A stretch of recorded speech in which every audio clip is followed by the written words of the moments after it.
over to the Stanley Cup playoffs. Welcome you to Game 2 of the Western Conference Finals. Back to Denver, the Colorado Avalanche won Game 1. They'll try and make it 2-0 against the St. Louis Blues at home. When Keith Tkachuk arrived at the arena today, he said, "Are you ready to see the St. Louis Blues?" I said, "I thought you played here the other day." He said, "No, we just flew in." Gary Thorne, Bill Clement, what he's talking about is the fact the Blues do not feel they played very well in Game 1, and they've got to pick it up here. They didn't play well. They didn't do a good job of slowing down Joe Sakic. I mean, even without Peter Forsberg, the Avs piled it up. 2 goals, 2 assists for Sakic. So he's going to be a factor. And if he is a factor again tonight, the Blues have to find a way to match him offensively. And if you're looking for candidates to step it up, a couple of guys definitely can from Game 1. Pierre Turgeon, this was his look in warm-up. He looks determined, and he's going to have to be far more intense here in Game 2. The other player is Pavel Demitra. Player only has 2 goals and 2 assists games. As far as I'm concerned, without Demitra scoring, the St. Louis Blues can forget about winning a Stanley Cup. They might even have to forget about getting by the Avs. The Avs knew without Peter Forsberg, their stars would have to be bigger than ever. Joe Sakic was that, the #1 star of the game, and the #2 star in net, Patrick Roy, was magnificent. Well, I think if you look at these 2 lineups, without Peter Forsberg for Colorado, St. Louis is a better team until you get to the position of goal. Patrick Roy is in his own zone, and it's a zone that only Patrick knows. Game 2 coming up. In Game 1, the moment, Turek in net. A penalty shot in a playoff game is rarely seen. Joe Sakic, the man who got it, and he scored. 13th goal in 39 playoff penalty shots ever. Sprint is challenging small businesses all across America to spend less money. Announcing the Sprint Small Business Challenge. If your business spends at least $50 a month on domestic and international long-distance calls, we'll lower your total bill or give you $100 of free long-distance just for trying. It's easy. First, send us your long-distance bill. We'll evaluate it. Then, we'll lower it or give you $100 of free long-distance guaranteed. Just call 1-888-SPRINT-BIZ. There are no long-term commitments, no hidden fees. End of story. That's how confident we are that we can deliver the highest quality service with the lowest bill. And that's just part of the good news. With Sprint's Savings Alert, you can be notified if our rates go down during the year. So take the challenge. Call 1-888-SPRINT-BIZ for details and get a lower bill or $100 of free long distance guaranteed. You know, ideas and inventions come from people in all walks of life. Do you have an idea for a new product or invention? If so, Invention Submission Corporation has information to help you get started. ISC is America's largest inventor service firm. Call now and learn how to submit your idea to companies through ISC's databank and apply for a patent. Even if your idea is just to improve an existing product, call for ISC's free information. For your free inventor's information, call 1-800-554-9000. We're always doing contests for the fans, and just recently, a couple of guys won a chance to be in a Sports Center commercial. Whoa, I thought this room was empty. Maybe not the world's greatest commercial, but for them, it was a dream come true. Does it get any better than sudden death overtime in the Stanley Cup playoffs? I think not. I'm falling every morning.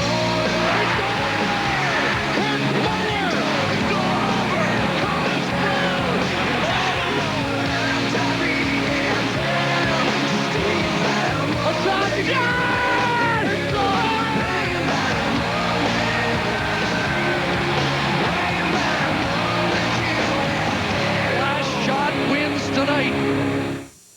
Game 2 of the Blues and the Avalanche coming up. John Saunders and Barry Melrose. Last week, you showed how good Colorado's power play was and how good St. Louis's penalty kill was. I said you couldn't have the both in the same series. You understand what I mean now, right? Now I understand what you mean. You finally made yourself clear. The bottom line is you're right. You can't have both, and we didn't have both. The power play for Colorado was fabulous. The penalty killing, again, that showed the 9-day layoff. They were rusty. Penalty killing is timing. You got to change positions. You got to change the box. That never happened. One guy was always late, thus 2 goals against. So penalty killing must be better for St. Louis. And also, I think Keith Tkachuk is the key. He's the horse up front. He's the one guy they can't handle physically. He must be the key for the forwards to score. All right, things are getting better. It only takes people 3 or 4 days to understand me now. Chris Drury, meanwhile, has been one of the best players in the playoffs. He leads the Avalanche against the Blues. It's coming up next. It's engineered to tackle all the tight curves and inclines. in your mouth. The new Crest Triple Effect has 3 types of bristles to go between, behind, and all around. It's the all-terrain vehicle for your mouth. Crest Triple Effect. It's the hottest thing to ever come out of Taco Bell. Introducing the grilled stuffed burrito. Inside it's sizzling with flavors melting together. Outside grilled crispy and delicious. The new grilled stuffed burrito. Grilling makes it better inside and out.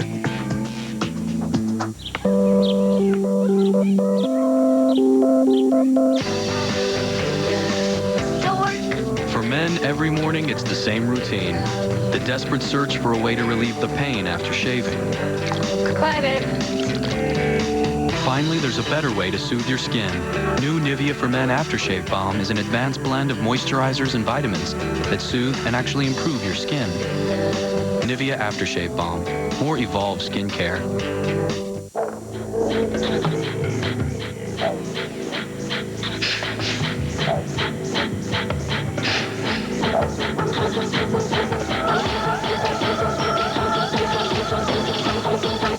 There is a world where you see, hear, and feel things like never before. Where design awakens all your senses. This is the world of Samsung, and everyone's invited. Trucks. Tougher than any panty-waist car. Hey, no one ever wrote a song about his first hatchback. The only thing better than trucks is racing trucks. So we're the official tools of the NASCAR Craftsman Truck Series. Craftsman. Make a Craftsman purchase, receive a game piece, and you could win a NASCAR Fantastic Fan Garage. Loaded with everything from a Samsung HD TV to cool Craftsman stuff. Every time you post your resume on the web, you put your dreams, your hopes, your future on the line. Don't get lost in cyberspace. Come to thingamajob.com and connect with a career counselor who will match you with the right opportunity. Thingamajob.com. Life 2.0 begins here.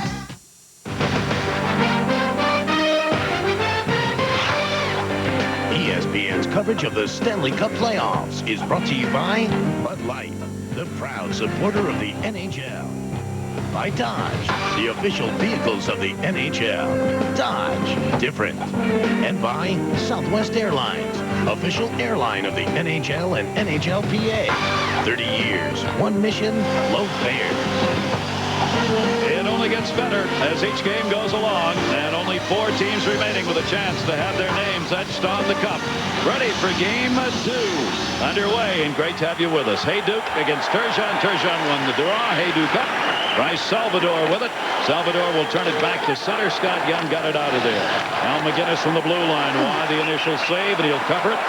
And a good job by Drake not to injure Patrick Waugh as he did a vault over the goaltender. Is it possible in 13 seconds the Blues look sharper than they did in game 1? Fire. Honestly. Little fire. They came out, bang, bang, bang. Great passes up ice. Al McInnes jumping up. I mean, we sensed it would be a different team. That puck dropped. That baby dropped. It looked like 8 to 10 inches. Little hurdle practice there for Dallas Drake to avoid a penalty early. The one thing you never want to do at the start of a game is let the adrenaline get the best of you and end up in the sin bin. Pierre Turgeon again will move in to take the face-off against Stefan Yell. Yell is second among the face-off people in the playoffs at 55% in the league. Outstanding work by Yell. Here's Raymond Bourque trying to get it up. Yell got it off to Podine. Podine able to jam it out. Chase back into the zone. No changes in the lineup for these 2 teams here for game 2. We'll see the regulars out there on the ice. Finley unable to play again for the St. Louis Blues with that concussion. Still not able to recover sufficiently enough to get him back. Played back in behind the net. Pressure put on early here by Colorado. As Marty Reisler came back to get it. The high flip to take the heat off.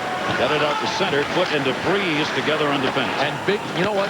A long shift out at that time for Chris Pronger. And St. Louis wants him out there against Joe Sakic. Now Pronger's had to go off, and Sakic comes out. Chance for a 2-on. No. Kachuk in the middle. A shot got blocked. Rebound back to Kachuk. Taken out of the play by Billy Neiman. And Salvador saved by Waugh. Was picked up where he left off. Al McGinnis, penalty coming. It'll be on Colorado. Al McGinnis knocked away. Back to Salvador. Extra skater out for the Blues. Delayed whistle. Knocked away again by Waugh. Up the near side wall. Al McGinnis stepped up. Turgeon's got it. Empty net at the other end. Turgeon looking. Turgeon dropped it back into the middle. Here's the chance. Deflected, and there's DeVries touching it. So the St. Louis Blues, indeed, with a lot more fire than we saw in Game 1. Bill McCreary right there. Mick Magoo, our officials. You know, you look for signs from players. We mentioned Dimitri in our open, a guy that really hasn't gotten it done offensively yet. He hasn't really wound it up since he came back 17 games ago from injury. But here's Pavel Dimitri at least drawing a penalty. Tried to get to the net. Greg DeVries boxed him out, took him down. So now the Blues will get on the power. Pierre Turgeon, the other forward for St. Louis, we talked about in our open, has to be more intense. Got to sustain some forecheck, and for that you got to pay a price. Watch this, very first shift for Turgeon. Tried to get a piece of Stéphane Yellow on the boards. Eric Messier too, little shove from Pierre Turgeon. All of these positive signs. It shows that the vital signs for the Blues are strong. Turgeon had 2 shots and a -1 in Game 1 of this series. Dimitra had a couple of shots, played even strength. No power play goals in the last 19 chances against the Colorado Avalanche. The Blues will try and end that right here. McGinnis and Pronger along the blue line. Turgeon along the wall. The penalty at 132 on DeVries, and Colorado's able to clear. The Colorado penalty killing during the regular season was one of their, and maybe their only really weak point, as they finished 19th. But right now, their penalty killing unit is red hot. They are getting it done.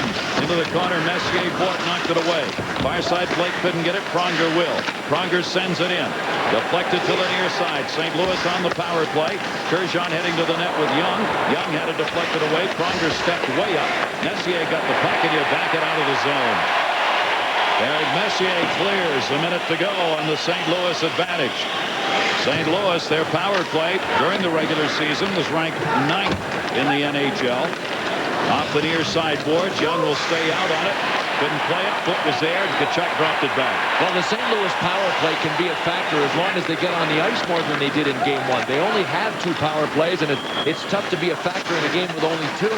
They have gone 6 for 45 in the playoffs on the power play. McGinnis snuck in, and a save made by Waugh. You've seen both Pronger and McGinnis going way down on this power play. Very active, way more active. Trying to get pucks on Waugh. That's one of the things, obviously, that has to happen here. Give themselves a chance on rebounds. Deflected. Podine didn't have to knock that one back to center. Hill drops it back a little deeper. 19 to go in the advantage. Hill and Salvador. Roman Turek's got to play it. That'll allow both teams to get a line change. That's not where the Blues wanted it to go, though. They'll bring it up ice. Corso's out to Jamal Mayers. Intercepted Bort. Bort trying to clear. Couldn't get it out of there. Blake does. Here's Sakic in the middle. Joe Sakic, penalty over. Sakic dropped it off. The flex away. DeVries back out on the ice. 0 for 1 in the power play for the Blues. 20 in a row killed off. Jamal Mayers. His shot rolled wide, and Waugh covers. An active start for Patrick Waugh. Let's check in. Downstairs, Brian Engelbright. Gary, when you think about the Colorado Avalanche, you think about talent and scoring, and probably the first 2 names that come to mind are Forsberg and Sakic. But if you ask those 2 guys who has the best hands on the team, it's Milan Hajduk. Hajduk has been with the team for 3 years now and has been scoring highlight film goals right from the very beginning. Whether he's working on his own in traffic or working the give and go with Joe Sakic, his regular center, he finds the back of the net more often than just about anybody else. He had 2 goals and 1 assist in the first game. And Gary, he's got 16 points in the playoffs, more than anybody in the entire playoffs. What a player. How about that? I mean, with the names we talk about in the playoffs with Lemieux and Sakic and all the great offensive stars, Hajduk's number 1. But he does it quietly. He does it from the top of the circle as in. You don't see Milan Hajduk leading a rush, handling the puck much in the neutral zone. But once you get it on his tape inside the top of the circle, there's nobody better. Colorado clearly is going to have to withstand an early onslaught here for the St. Louis Blues. The start of this game, so far, they're doing it. Back up, the man we were talking about, Hajduk. Turek reaches out and covers it with Sakic standing there. Tanguay, Sakic, Hajduk. This line caused a lot of havoc to Roman Turek in Game 1. Most dangerous shooter in this hockey game, Al McInnes. Had a chance for the wrister, but you see how much ice he lost by going for the slapper. He went in about 15 feet, and he had some angle there. By the time he teed it up and shot, he was almost at the bottom of the circle. Things happen fast. Go to the bread and butter. Chris Pronger, you know, will be better for the St. Louis Blues, and the long reach of the law named Chris Pronger took one away from Milan Hajduk. Roman Turek, 30-year-old netminder, has swapped places now since game 1 with Patrick Waugh in goals against and save percentage. Waugh is now #1 among all the goaltenders in the playoffs, and Roman Turek is 2. Both have outstanding numbers. Off the face-off, set in the circle, got kicked away from Heinold, cleared up the near side. Mellenby had a chance at it, went behind him, and it'll be dumped in by Heinold. Roman Turek got to get it. Salvador came back to play it around the far side, chipped in. Not long enough to do anything with it, though, for the Blues. Skula put the hit on, knocked the puck and stick away from Corey Stillman. Well, that's the toughest time to really have a blind spot. You're fighting with one defenseman. Wham, the second guy shows up. Ryan Prent, the rookie, moved it in. Eastwood cut him off.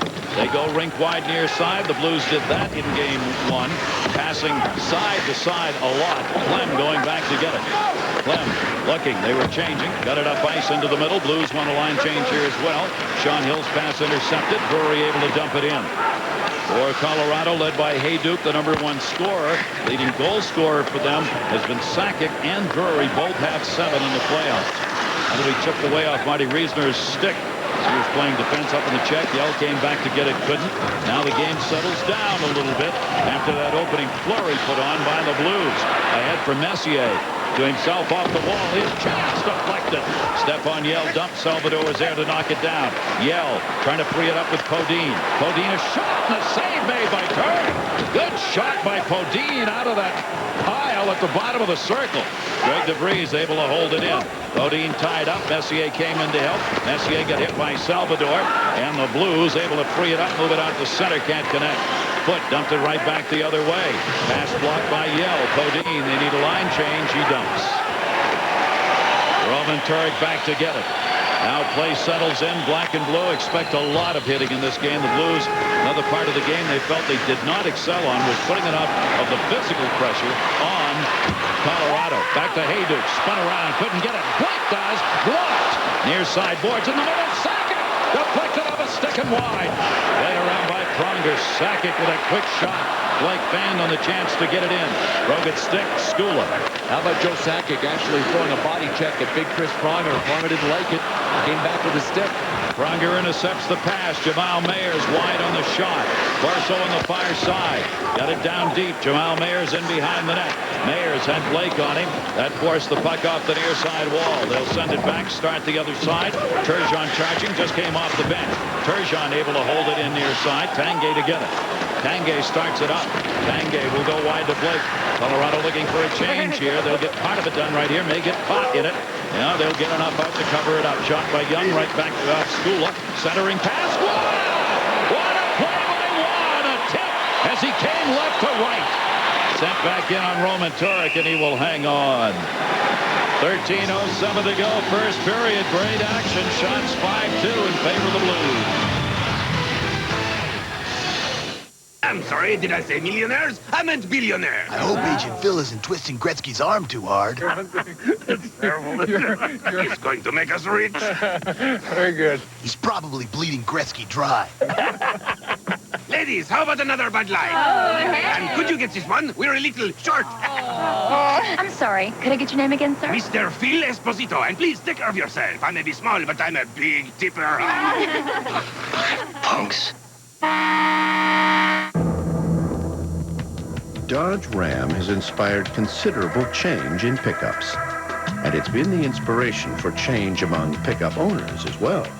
In just 4 years, more than 1 million households have switched to Dodge trucks. It seems when the owners of those other trucks get a good look at Ram, they begin to see things differently. Now get up to $2,000 cash allowance or low APR financing on Dodge Ram.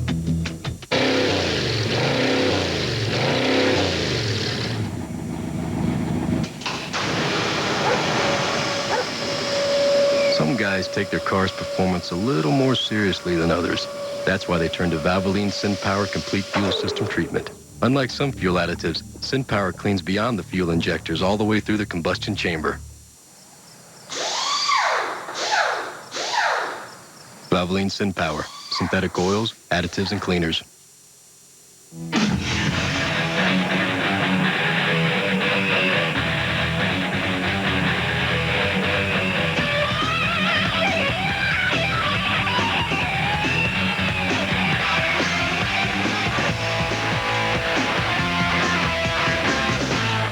Some of the hits from Game 1. Bryce Salvador with 6 led the Blues. He's the leading hitter now in the playoffs, while 7 each went up for Dingman and Sean Podine, and Patrick Waugh will cover with Stillman moving in on him. No score, first period. Well, we'll watch again for Roman Turek to try to play the puck, if in fact he comes out to get it, because he's got a weapon that he uses that can shoot a puck pretty darn well. Doesn't look that curved from that angle. Check this out. I mean, look at this. It's so curved and it's so rockered, it looks more like a boomerang than it does a hockey stick. And he actually flings the puck. He doesn't shoot it, so he can get really good wood on it. So don't worry about Roman Turek on his forehand. Backhand, maybe a bit of an issue. That old banana problem there when you go to the backhand. That one, Skula dropped back in behind the net. Turek had a 1-8-0 against San Jose in 6 games, a 1-3-4 against Dallas in 4 in the sweep. Turek gave up 4 in Game 1 for Patrick Waugh. He's now #1 in the NHL among the goaltenders in the playoffs, and posting better numbers as he goes along, especially in that save percentage. It's gone from .898 against Vancouver to .968 against St. Louis in Game 1. His story is not unlike Roman Turek's. He kind of lost it emotionally, lost his confidence early in the playoffs, pressured himself. With Turek, it happened down the stretch and towards the end of the season. But clearly, they both found themselves emotionally, and in the process, found their games. I mean, Turek was on life support down the stretch until the last 3 games of the regular season, and really pulled it back together again. Blast from the point. While reaching out, it went wide. Back to center. Al McGinnis, who can gun it. Pronger and he will put in as many shots as they can. That was mishandled by Turek. And almost flipped over the glass. On that last shot by McInnes, they flipped McInnes and Salvador on the blue line, depending on whether the centerman's a left-hand shot or a right-hand shot pulling back. What a shot. Podine went down on the far side. Roman Turek, another misplay right in front. He gets back into the net. Podine knocked it away to Yell. Yell, the wrister blocked from behind. Yell centered for Messier off the side of the net. 2 miscues by Roman Turek in playing the puck in the last shift, and he got away with both of them. He wanted to show off that big curve in his stick. Yes, he did. Had he showed it off the way it was going, he would have broken that stick over the crossbar. Here he goes again. Roman Turek, and again did not handle it cleanly. Dingman, Reed, dropped into the corner. Reed cutting back to Dingman. Dingman dropped it. High note out on this line. Dave Reed. High note coming back to help out in behind the net. Havanoff was tying him up. Centering pass, Dingman got it back. Dingman a shot right through the top of the crease. Rebounded to Ray Bourque. Bourque able to hold it in. Reed, this is the 4th line for Colorado. Reed centered shot. Turek with a save on high note. Great cycling by the so-called 4th line. You know, they played great in Game 1, and I didn't know whether they had another good one in them. But I'll tell you what, even if they just sustained pressure on Sean Hill on defense and the rest of the Blues, they've done a great job. I mean, play them even. They almost got better than that. Dan Hinote pulled the trigger, and Roman Turek's large size helped him. Dave Reed, though, makes the play. Dave Reed, even with his jaw piece on, pinned against the boards, spotted Dan Hinote, and was able to find him. This was the play that backfired on Roman Turek. Fortunately, he had 2 guys out in front. Smart play by Marty Reisner to be back in deep, just in case. That's a just-in-case play, and that shows you why you make those just-in-case plays. Be in a good spot. Elon Hayduke to Ray Bourque. His shot deflected off Pronger. Pronger tried to clear it up, got it up to the point. Blues will get it out. No score here in the first period of Game 2. Moving in the near side. Mellanby shot it wide. Eastwood over. Back for Stillman. Mellanby, Stillman. In behind the net, the centering pass to Eastwood got blocked. Stillman came out. He centered again. Chipped away to the point. Held onto by Gusarov. Gusarov drops it back. Scott Mellanby with it. Mellanby tied up.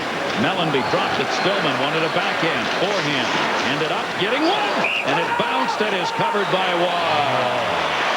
How about sustaining pressure? Avs at one end, very next shift, St. Louis at the other end. Goaltenders have had to have their heads on a swivel here in this first period. Still no score. Let's take a look at our Bud Light Stanley Cup summary. The Blues have lost 17 of 19, best of 7 series when they've lost game 1. Mario Lemieux did not have a shot in game 1 against the Devils. In the conference final, game 1 winner, won 26 of 38 series since '82. Great recovery by the Blues after the Dan High-note scoring chance. Corey Stillman looked like he wanted to step out for a backhand wraparound. Instead, he spun around and went for the forehand. Patrick Waugh lost his angle a little bit. He was playing the front of the net waiting for the pass. Shots are now 6-3 in favor of the St. Louis Blues. Stephon Yell able to dump that one in. In game 1, the shots went in favor of St. Louis by 1, 31-30. Most of those coming in the third. Wow will hang on to that one. Jamal Mayer's going to get in from the line. Tomorrow, 7 o'clock, ESPN exclusive coverage, game 2 of the Eastern Conference Finals. An extra day's rest for the Penguins and the New Jersey Devils. Devils won the first one, 1-0. ESPN ABC, your home for all the Stanley Cup playoff action. New Jersey with a lead in that series. Well, one adjustment I think the Blues need to make already is that they're trying to get the puck in on Patrick Waugh and get it in deep, but they're getting it right at Patrick Waugh. It's the third time a shot has come from the neutral zone that Patrick Waugh has just deadened as it hit him right here. And that's a good play. Glove behind the stick, deaden the shot, freeze and get a face-off. Blues aren't going to get it back unless they win the face-off. If they chip it to areas and soft chip it straight ahead, they got a better chance of getting it back than giving it to Patrick Waugh. They're getting their shots. At least they've reached that level. They've got 7. That's more than they had in the entire first period of game 1. But they haven't resulted. Well, they've had a couple of chances. But Bill says straight on with Waugh is nothing. They lost the face-off. Puck has come out now. So they never did get really a threatening scoring chance from that long shot by Jamal Mayers. Here's Podine. He dumps that one in. Al McGinnis going back to get it. Messier on him. McGinnis protecting the puck with the body, circles it out, leads the charge himself. Midway through the first, Young shot off the body of Waugh and up and into the seats. Scott Young, couple of short-handed goals in this playoff season, including the one and only goal the Blues got in game 1. The man that won a Stanley Cup with the Colorado Avs in '96. Puck seems to be following him. We saw in the penalty shot, or at least the breakaway that he scored on, the puck bounced back to him for a rebound. Already tonight he's taken a shot and the puck has come back to him. But the Blues are firing. They're in this game. Their heads are straight. The altitude doesn't seem to be a factor. Pavel Demitra heads up all the way. Ooh! Did that go under Patrick Waugh's arm? I think it went under him. He didn't mean for it to go under him. Could have knocked it in himself with that one. Raymond Boyd came back to get it up for Sakic. St. Louis immediately will change D. Sakic trying to catch him in it at a 3-on-2 momentarily. Didn't want Turgeon to bang the puck up to the point, and Turgeon again able to get it out of there. And Colorado forced back deep. Raymond Boyd back in his own end. Ray Boyd, one of the leading ice time men in Stanley Cup playoffs this season. In the corner, Pronger had it, lost it, got it back. Cleared it over Tanguay's stick, but not out. Blake holds it in. That came through on Turek. He was surprised. Thought it was going to be knocked down. It just came right straight in. He might have been more surprised at Chris Pronger just dumping the puck out to Rob Blake. Young shot that one in from center. Waugh makes the save on it. Scoreless here in game 2. Every Saturday, it's Saturday Night NHL from 9 to 11 on ESPN Classic. Number 21, forward, Trevor Walker. Number 33, center, Tom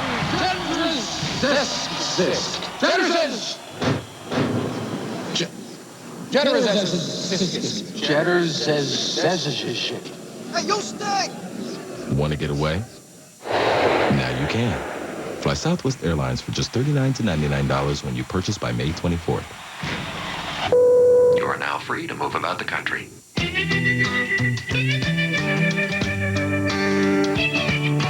Big green combine, headsy at the wheel, under a big sky, working in the field. From the brewery crew to the lager-in man, get it to you fast and fresh as they can. This is from the people working hard every day, talking about the folks who get this buzz my way. This buzz for you, and you, and you, and you. This buzz for you. to hear in off-road is no time to discover your truck's off-road package.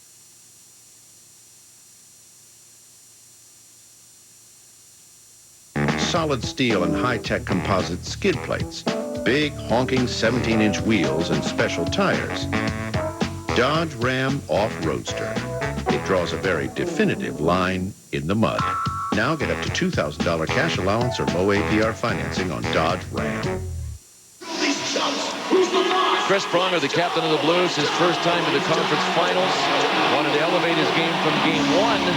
Wonder if he's not feeling butterflies. He got this puck in his own zone with time, and he flipped it right out to the second most dangerous shooter from the blue line in the NHL. And if it wasn't flipping, Rob Blake gets his big slap shot away. It's just not like Chris Pronger. I don't understand that play. St. Louis Blues, first period of game one, they had 7. They already have 9 in this one, with 9:24 to go in the period. But no score on the board. Faceoff is sitting underneath there, got gloved away to Clem. Good work by Yell. Yell protected it till the Blues backed off. Hill able to clear that one out through center. Eastwood's got it. Eastwood will send it back the other way, but too soon, as they had not cleared the zone. Take a look at our Dodge final fact. 2001 overtimes, first time since '80 that all of the series in the first 2 rounds had at least one game go into overtime. That's 12 series. 23 overtime games. The record is 28 in a playoff year set in '93. We're not done. Got a ways to go. Yeah. This has been a year of overtime and 1-goal games. And we're just entering the triathlon stage of the quadrathlon. There are 4 rounds in the Stanley Cup playoffs. We're entering the triathlon phase. That's it. Last man standing. Eastwood on the face-off won it. And McGinnis on the quick hurry-up dump into the far side. Chipped into the corner. Eastwood came back to get it. This one comes near side. Look at the D move up here. Hill. All of their defensemen are charging in every opportunity. Whoa, with a glove save. And that's what the Blues are hoping. That those kind of shots might sneak through. That was Havanoff from the left point. As long as they have somebody in front, they've got a chance to squeeze through. The Blues know they didn't generate any traffic in game 1. They know they have to sustain pressure in the offensive zone to create traffic in front. It all adds up to this kind of shot. Bit of a moving screen from Scott Mellenby, but not enough for Patrick Waugh not to see it. From our Southwest Airlines goal cam, Patrick Waugh followed it all the way. If anything, what Patrick Waugh has really improved in is his reading of the play and his seeing of the puck. And goalies will tell you that when their confidence goes, they just don't see it. They can't find it. They lose it. Well, Patrick Waugh has seen about every puck in the last 3 games in almost 1 period. Al McGinnis snuck in. There's a bad pass. Sakic gets held up. Well, they were making a defensive change. The Blues were behind it, and Sakic started out, and he got hooked just enough to hold him up. What's really strange is that Al McInnes didn't know this change was going to take place. It's like, spread the word, boys. You know, I'm sure Al is saying, tell me. You know, if you're going for a quick change, let me know what's going on here. And it's up to the player on the ice. I mean, Joel Quenneville doesn't want to call everybody over and tell him. You see, Al dumped it back. There's a change underway. Joe Sakic is held back, and the change underway was to get Chris Pronger out there against Joe Sakic. That's the matchup Joel Quenneville is looking for here in this game. 8:38 to go, first period, no score. Jamal Mayer's pass is dumped onto the Colorado bench, and there it will be whistled. Joe Sakic could not have played a bigger or better game than he did in game 1. He's got 2 goals, 3 assists in the last 2 games. And really, it doesn't matter what Bob Hartley does to try to hide him from Chris Pronger. There's no way he's going to be able to out-stamina Chris Pronger. Pronger's one of the great horses that's ever played, so he can handle 35 of 40 minutes of ice time in a regulation game if he has to. It's just about making sure everybody is sharp on the changes and not letting Sakic get a quick break while they're trying to get Pronger out there. 5 out of the 6 shifts Sakic has had, Pronger's been able to jump off that bench and get out there against him. And as you saw in game 1, much the same kind of number. Turgeon down low, trying to center. Tanguay poked away by Drake. Blake cleared it up the wall. And they cleared out for Sakic, who was hanging a bit at center. Tanguay moving in on the check away to Scott Young. Sakic moved up on him. At center, Hayduk. St. Louis players all talked about that play in the first game. Hayduk leveled, Bork the puck. Over to Blake, open. Blake fakes, drops it. They got Tanguay in front. Hayduk at the high. Didn't get the shot off. Comes to center. St. Louis coughed up a lot of passes at center in game one because of the play of the Colorado Avalanche there. Trying to get through center ice in this game right now is not much easier. But that's still part of the timing issue of game one. I mean, but a lot of credit goes to the Avs. They're very underrated defensively. Thomas shot, save made again. Bouncing puck from the point. Turned in, Drury just taking off the puck as he wound up to get a shot off.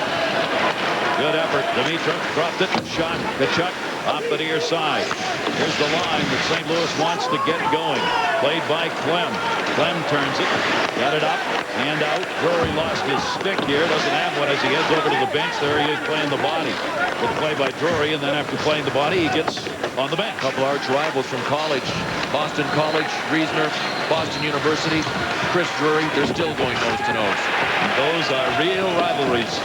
Into the corner. Hesh moving in on it. It'll be touched up on the icing call as Adam Foote got there. 6:53 left, a scoreless first period. If you're looking for positive signs from St. Louis, how about an end-over-end kind of back check, hip check from Pierre Turgeon? He's definitely in this game. When he's not a physical player, so you know when Pierre is out there doing things that are making physical statements, he's here. He is here tonight mentally. 3 goals, 9 assists in the playoff year for Turgeon. It is tough.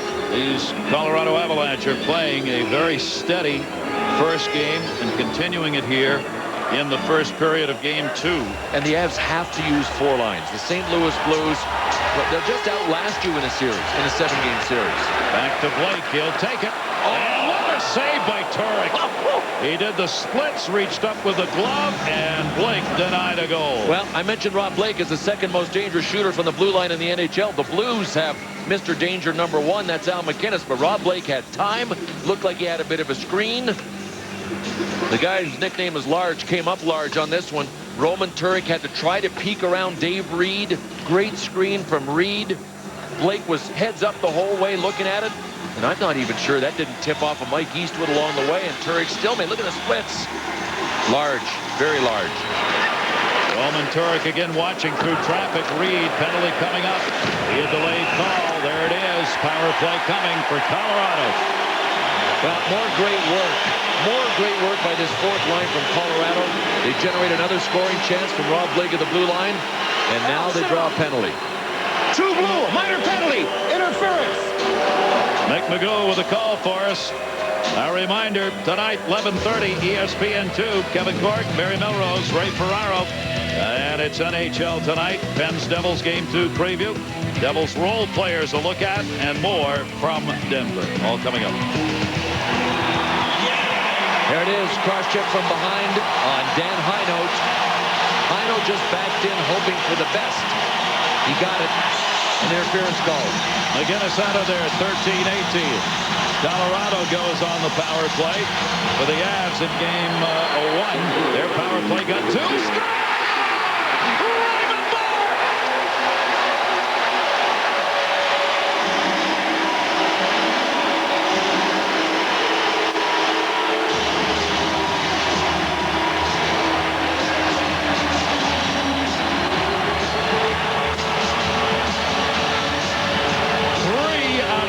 In this series and 5 for their last 9 on the power plays. Red hot. It started with a face-off. Alex Tanguay had a dismal game 1 on the face-offs. Here he is snapping one back on a string to Rob Blake, and you think Rob Blake ditched for a one-timer. Great torquage on the stick off the post. As long as Roman Turek's legs and his pads are, he couldn't get to that blast off the post. Rob Blake just shuffled it over for the one-timer. First blood in game 2 has been drawn by Colorado. Power play is just on fire for Colorado, while their penalty killing is even better. And a 1-0 Avs lead. They'll get it on their 7th shot of the game, and Raymond Bourque got it. Blake holds it in. Blake dishing in for Yell, intercepted by Pronger. Pronger moves out across ice. Bourque there to get it. Ray Bourque, I thought, had the best line I've seen in a long time, talking about trying to win the Cup. He's never done it, 21 playoff years. He said, I have never won my last game. I looked at that and I went, I never thought of it that way. But he's talking about every season. Every season, it's a loss. Every season he goes home without a chance to have his name etched on the cup. After 21 years in the playoffs. Dumped back into the corner by Tkachuk. Never got in on Waugh. Tkachuk came back. Bourque cleared it up. Not out as it hit Young. In the corner. Bourque down on the ice. Some help there. Billy Niemanen will clear it out. 13-22. Raymond Bourque gets his first of the playoff year. His 38th career playoff goal. Blake and Tanguay on the power play. Tkachuk in front. Taken out of there by Adam Foote. His nearest and closest enemy in this series. Velcroed to him. Foote did a tremendous job on Tkachuk in game 1, out there for virtually every shift, and he'll stay there in this game. The battle in the corner, taken away by Hesh. Reed reached in, couldn't get it. Deflected back into the middle, and now out. Dingman centered. After that, he got knocked down. Avanoff cleared it into the middle. Clem back. Gets to the red again. Tries to clear it up. He's caught Dave Reed in the face. Oh, he doesn't need that again, does he? Still got a titanium plate in his chin. That was his own teammate going after it right there, accidentally, of course. At center, Sakic got it. Sakic found room somehow. Into the corner, Clem, the defenseman. Then he turned around. He'll take it out by Hayduk. Colorado, a line change behind their defenseman back deep. Clem is out there with Skula. Again, a shot from the blue line. Waugh knocks it away. And again, Colorado couldn't get in there. The St. Louis couldn't get in there in time for the rebound. That goes into the seats. Well, a time to celebrate for Ray Bourque and the Avs. They score first here in game 2. Remember Dan Hinote, the guy on the right with a big smile, who drew the penalty. When you've got a serious leak, it's time for Leak Ender 2000. It fixes any leak fast, no matter what's leaking. Just spray it with Leak Ender 2000, and in minutes, the leak is sealed. Look, we'll cut this garden hose with a knife, then shut off the water and spray on Leak Ender 2000. Minutes later, the hose is as good as new. The cut is sealed. Leak Ender 2000 is a unique compound that fills and seals any crack or separation as it hardens. Why put up with gushing gutters, dripping drains, wet windowsills, and rain-soaked RVs? Leak Ender 2000 stops all those leaks, and it's yours for only $14.95. Call now and we'll double your order. We'll send you this giant-size can at no extra charge. Order now. To order, have your credit card ready and call toll-free 1-800-554-9000 or send check or money order for $14.95 plus $4 shipping to the address on your screen. Call 1-800-554-9000.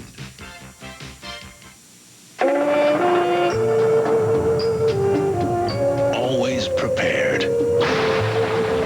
Always alert. Always ready. Always there.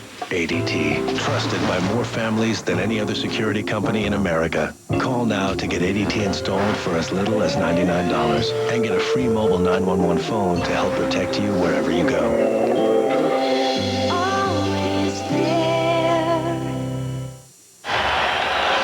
And those fans who love Raymond Bourque and cheering for somebody else. There's Cut It in Two. Harry Thornbill and Brian Ingram. Welcome back. Fourth lines in this series matter. Absolutely, especially because St. Louis has 4 quality lines. You know they're going to roll them at you, so you have to have a 4th line to match them. I think there was a question about Colorado's 4th line. Could they keep up? I think in the first game they've done a terrific job. Raymond Bourque with a goal he has scored here. He's now got a streak going. See in the first 8, no points. Last 3, 4 points. He's got a goal and 3 assists for Bourque. Colorado again has jumped out to the lead. The Avs have not lost a playoff game this year when they score first. They're 6-0. St. Louis, when the opposition scores first, 1 win and 2 losses this playoff year. First goals have mattered in the playoff. Shot, never got in on Waugh, got blocked out deep off Mellenby.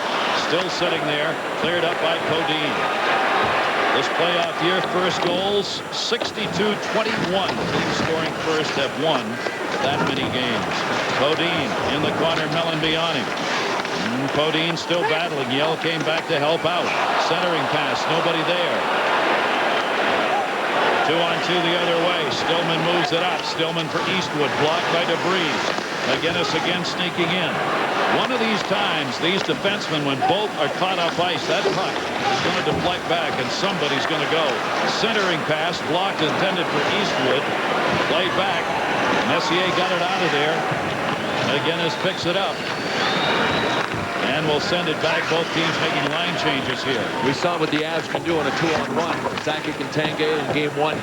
And above all else, the one line that St. Louis doesn't want to give any kind of chance on a rush, let alone an odd-man rush, is the Joe Sakic line. They feel that is where he is his most dangerous off the rush. And he proved it. Yep. He picked up that penalty shot goal. He's 4 for 4 in his career now. Penalty shots for Sakic. That's how good he is as a breakaway artist. Haydu cleared it off the glass and out. You know, the goalie has the advantage. Yeah. He just has to stand there. You just don't do that. More great action coming up tomorrow night. The Stanley Cup Playoffs. Defined by sweat and determination. Depora's got a pair! Expect to see a different Penguin club series tonight. The hardest earned trophy in sports. The Stanley Cup. Live on ESPN. Tuesday. And great to have you with us, everybody. Gary Thornbill, Clement, Brian Ingram, our crew on hand here with 2:53 to go in the period. Joe Sakic line is out there, but typical of Joe Sakic, you see him at the bottom of the screen, not taking the face-off. Milan Hajduk and Alex Tanguay kind of flip-flop taking turns. Sakic, one of the best face-off men in the National Hockey League, but with that bad right shoulder, they feel it's just too much pressure on it. They don't want to have him get hurt again. Bork hit by Drake as he cleared it out. Reaching for it, Sakic with Tanguay. Oh, Sakic, Pronger, great pickpocket and clears. Pronger reached in, got it out of there. Sakic looked back at him like you might want to keep that stick down. Cleared back out to center over Turgeon's stick. Thought I could hear it from here. Got up there pretty good. Well, above all else, Chris Pronger has to make sure that he stays out of the penalty box, and even if it's a retaliation, they can't afford that. Great play on the back check by Billy Niemanen. Niemanen charges out. Reinfred a trailer. Niemanen in. He's got Drury in front of the net. In behind the net. Colorado tries to get it set up. Reinfred knocked away by Hesh. Cleared up the near side and out of the zone. The Avs will get it back. Blake came back to get it. Knocked down.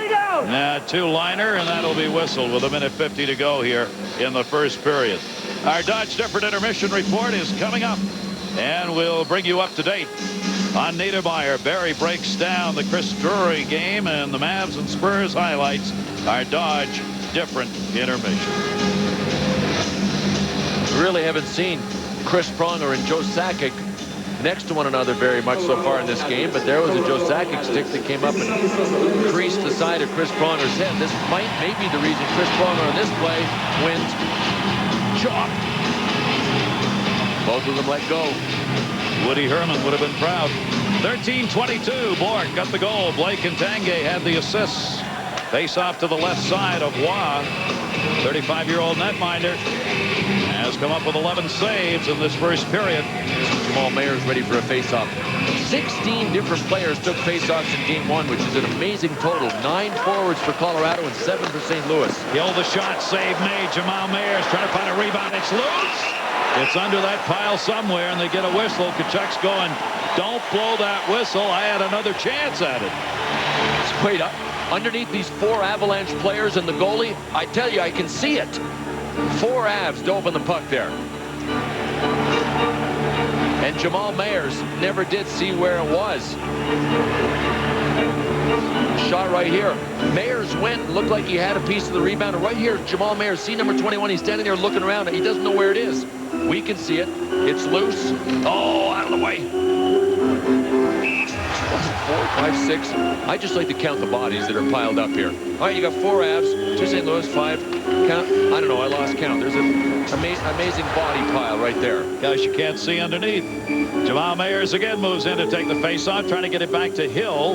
Playing behind him on the point, where they'll gun it if they can. He did. He does. Save made Waugh.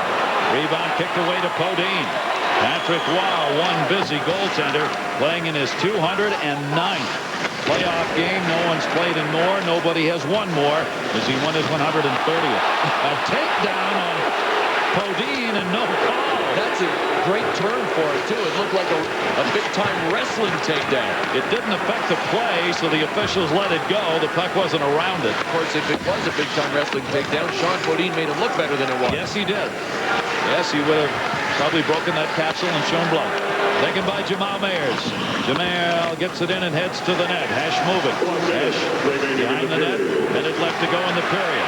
Hesh, forehander, wide. Jamal Mayers coming the other way. Mayers had it poke checked away. Held into him in behind the net. Hesh moved up. Mayers has it. Mayers, Stillman, Hesh doing the job here. Hayduke, that hit the side of the net. Hayduke starts it out. It's the end of a shift here. Sakic trying to dump it in. Didn't get it very deep. And he'll be footballer. Save made. Roman Torek on Hayduke again as Colorado was changing. That was a dump in intended for no other reason than to get it deep. And it deflected to Hayduke, who got a great chance. Remember that save by Roman Torek? It was a hugie by a largie. Man, that would have been a real backbreaker. Deflected. Never got in on Waugh. Cleared back up to Messier. Messier will send it in. 12 seconds to go in the period. Far side Drury looking into the middle. Drury got hit hard and a penalty coming. And it's going to be on St. Louis on the hit on Drury. Rory Stillman. Stillman going, I can't believe it. And it's going to be a second period start for the power play for Colorado.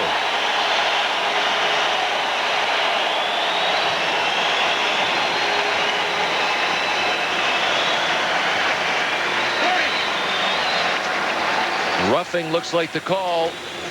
Chris Drury stopped. Boy, it looked like Chris Drury was stopped waiting to be hit, hoping possibly to get a penalty because he had nobody in front to pass to there.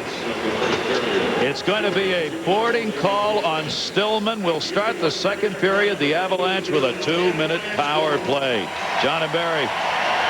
All right, Gary, thanks a lot. So St. Louis, who was so dominant in the previous two series, killing penalties, have not been getting it done. They'll have to start the period with another. Well, before the game, we talked about the tape I showed, their great penalty killing before the series. Well, what I showed doesn't happen anymore. Number one, they lose the draw clean. That never happened in the first part of the playoffs and the regular season. And Mike Eastwood is the best draw man they got. That's his job. And also, they didn't get in the shooting lanes. That's what St. Louis does so good. That means that when you get the puck and shoot it, you're always in a person in your face. The St. Louis Blue is always in your face. You can't hit the net. That never happened on that goal. Clear shot to the net. Goal was scored, draw lost. St. Louis never did that earlier. And with the way Patrick Waugh is playing, if they get a goal on this power play, it might be lights out for St. Louis already. When we come back, we'll talk about the guy who just got crunched at the end of the period, Chris Drury. He's been terrific during this playoff series and beyond.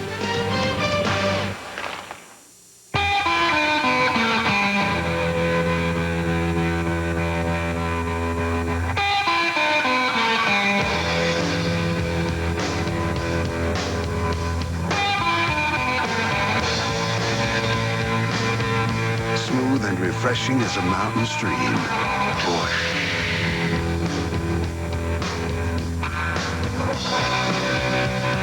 Head for the mountains of Busch beer.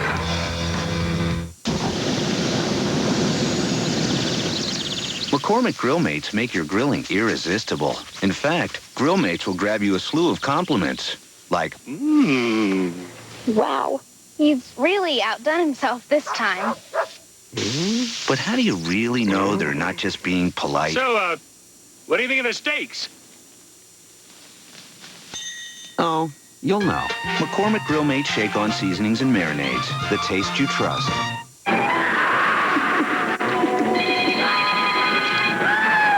Yo. Thompson, Gilman here. You at the office? How's the trip going, sir? Fine. Did McKenzie's email say $4 million? And when's the meeting? Call you right back. Introducing Mobile Office Email. Calendar, contact list, email, right on your phone. $4 million and the meeting's at 10. Excellent work. Why don't you go home early? Nextel. More ways than anyone to communicate with everyone. Who makes the best minivan?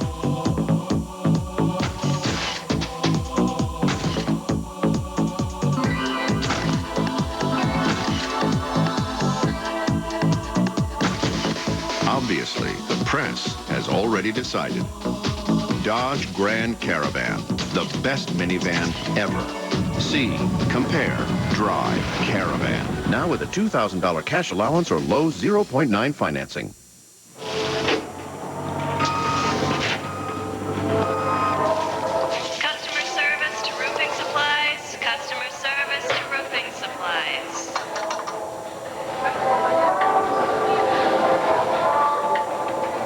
like trying stuff out before you buy it? Well, at Best Buy, you can try out all the latest high-tech stuff. Actually, that's half the fun. Best Buy. Go ahead. Turn on the fun. It's the hottest thing to ever come out of Taco Bell. Introducing the grilled stuffed burrito. Inside it's sizzling with flavors melting together. Outside grilled crispy and delicious. The new grilled stuffed burrito. Grilling makes it better inside and out. Tonight's intermission report is presented by Dodge, the official vehicles of the NHL. Dodge, different.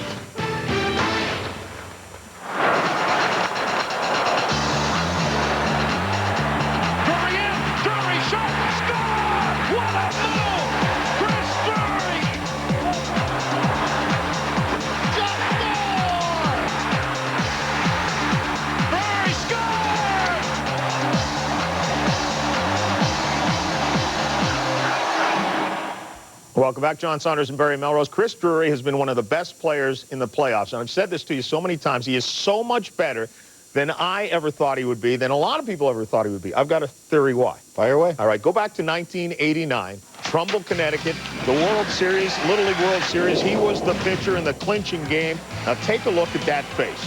Just a baby face, letting everybody think that he doesn't have this in him.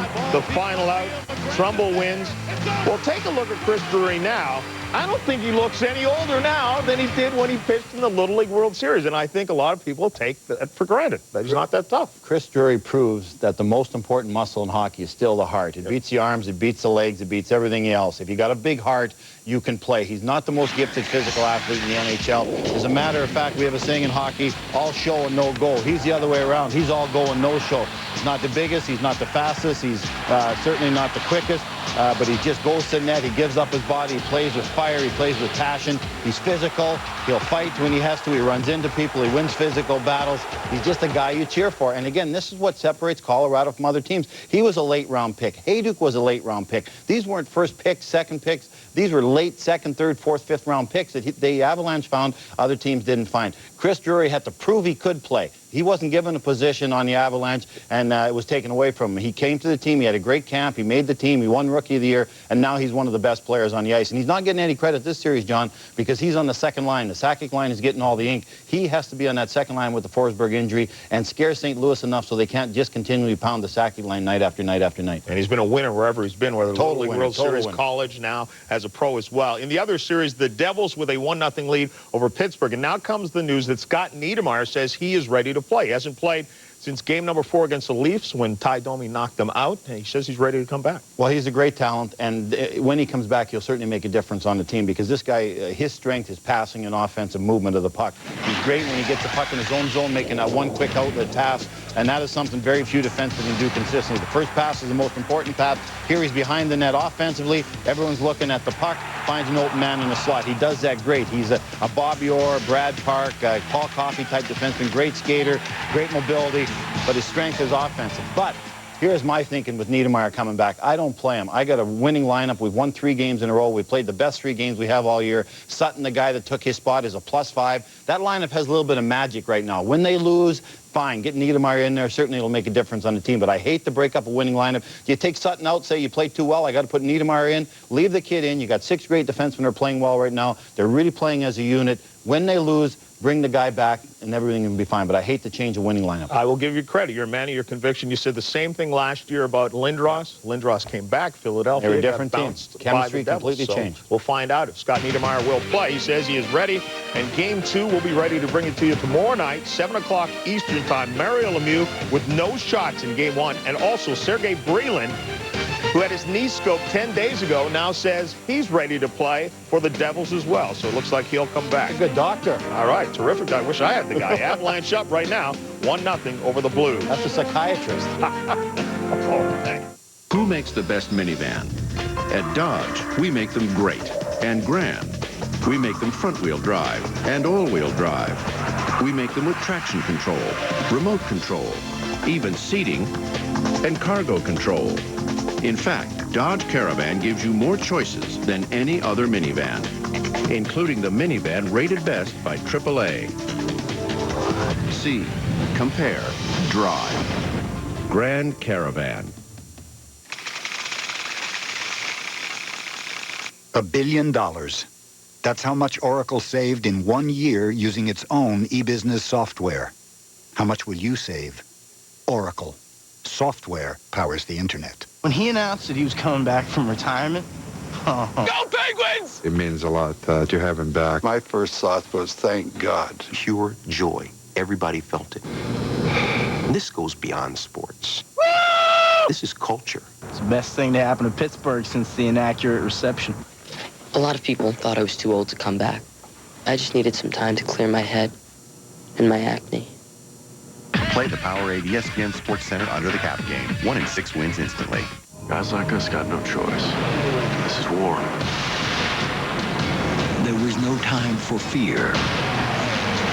We have to strike the heart of Japan the way they have hit us. And no giving up. Let's do it! Without a fight.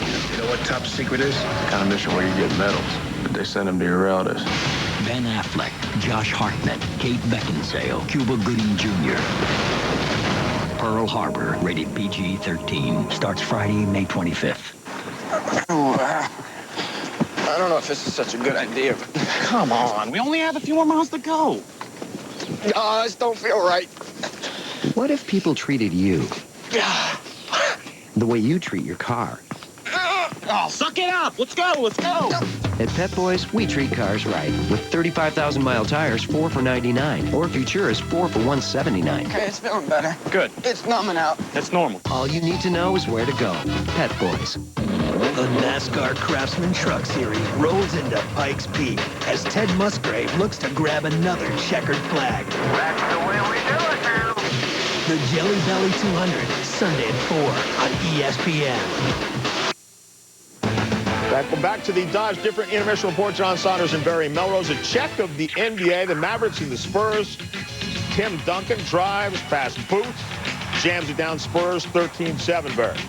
Well, a little bit later, Antonio Daniels went to the same school as Rob Blake and Nelson Emerson. Gives it to Danny Ferry out of Duke.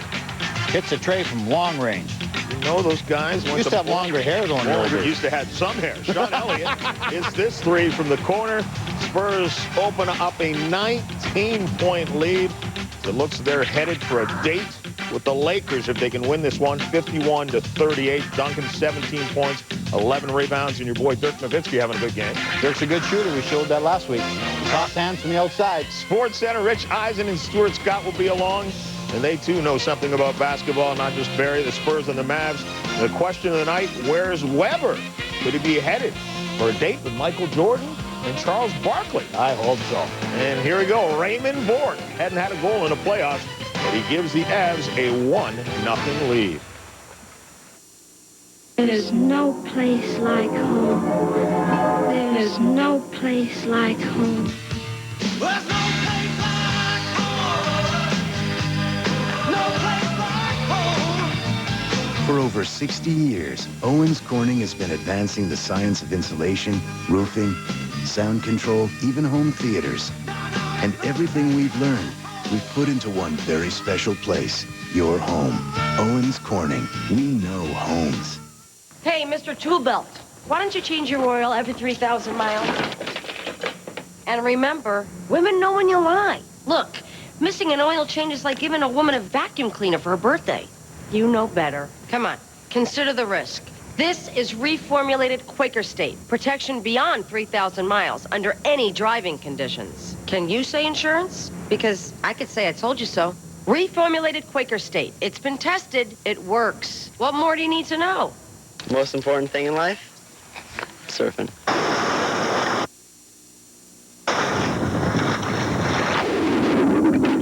If I had to choose between surfing and girls for the rest of my life... Oh, shh. Wait, hold on. Is sex involved in that? Okay, boards are easygoing. Girls are not. It'd probably be surfing, because... I don't know. It depends on how hot girl... I don't know. Frick, I don't know. That's a hard question. Hey, Jimmy, you up for lunch? Man, you work too hard. You're making us all look bad. Oh, well, later. Introducing the Intruder Volusia from Suzuki. Jimmy, you work longer than anyone else here. including me. Take 2 weeks off. That's it. I won't take no for an answer. It's all you need to get away.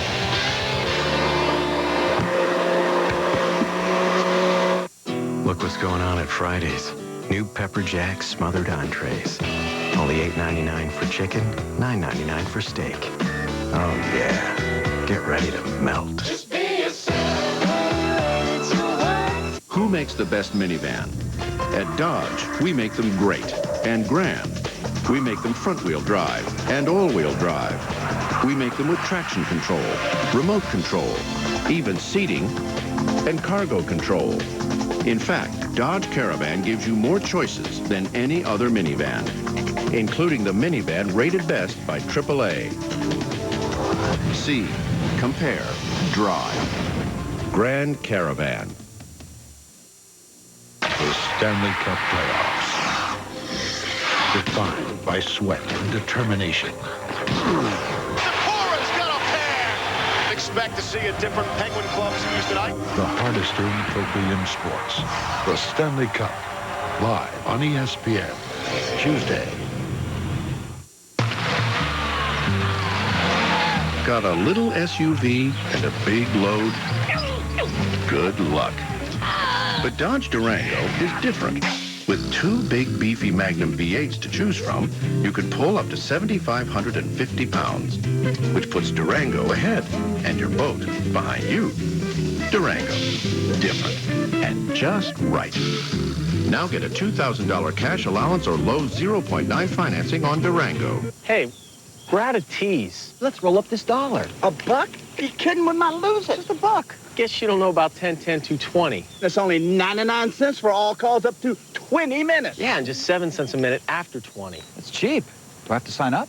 Nope, you just dial 10, 10, 220, then 1, and the number. Oh, this dollar is worth something. I better use the wood.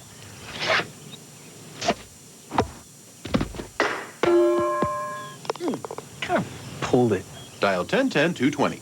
The rich, full body, deep amber color, and crisp mountain cold taste, without all the alcohol. It's the taste that keeps designated drivers on their game. That's Coors non-alcoholic. Who sleeps anymore? Markets do not sleep. Networks do not sleep. Websites do not sleep. Money does not sleep. And e-business is always awake. Millions of people connected to dozens of systems, connected to you, depending on you. You need software that doesn't sleep, so you can. It's a different kind of world. You need a different kind of software. If you've ever eaten at regular fast food places, here are a few things you've never tasted before. Thick sliced honey wheat bread, all soft and fresh. Tender slow roasted turkey breast, sliced just so. Natural Swiss, and more flavorful toppings. Introducing Market Fresh Sandwiches, a totally fresh idea from Arby's. Let us make one for you. Market Fresh Sandwiches, something new from Arby's to satisfy your grown-up tastes.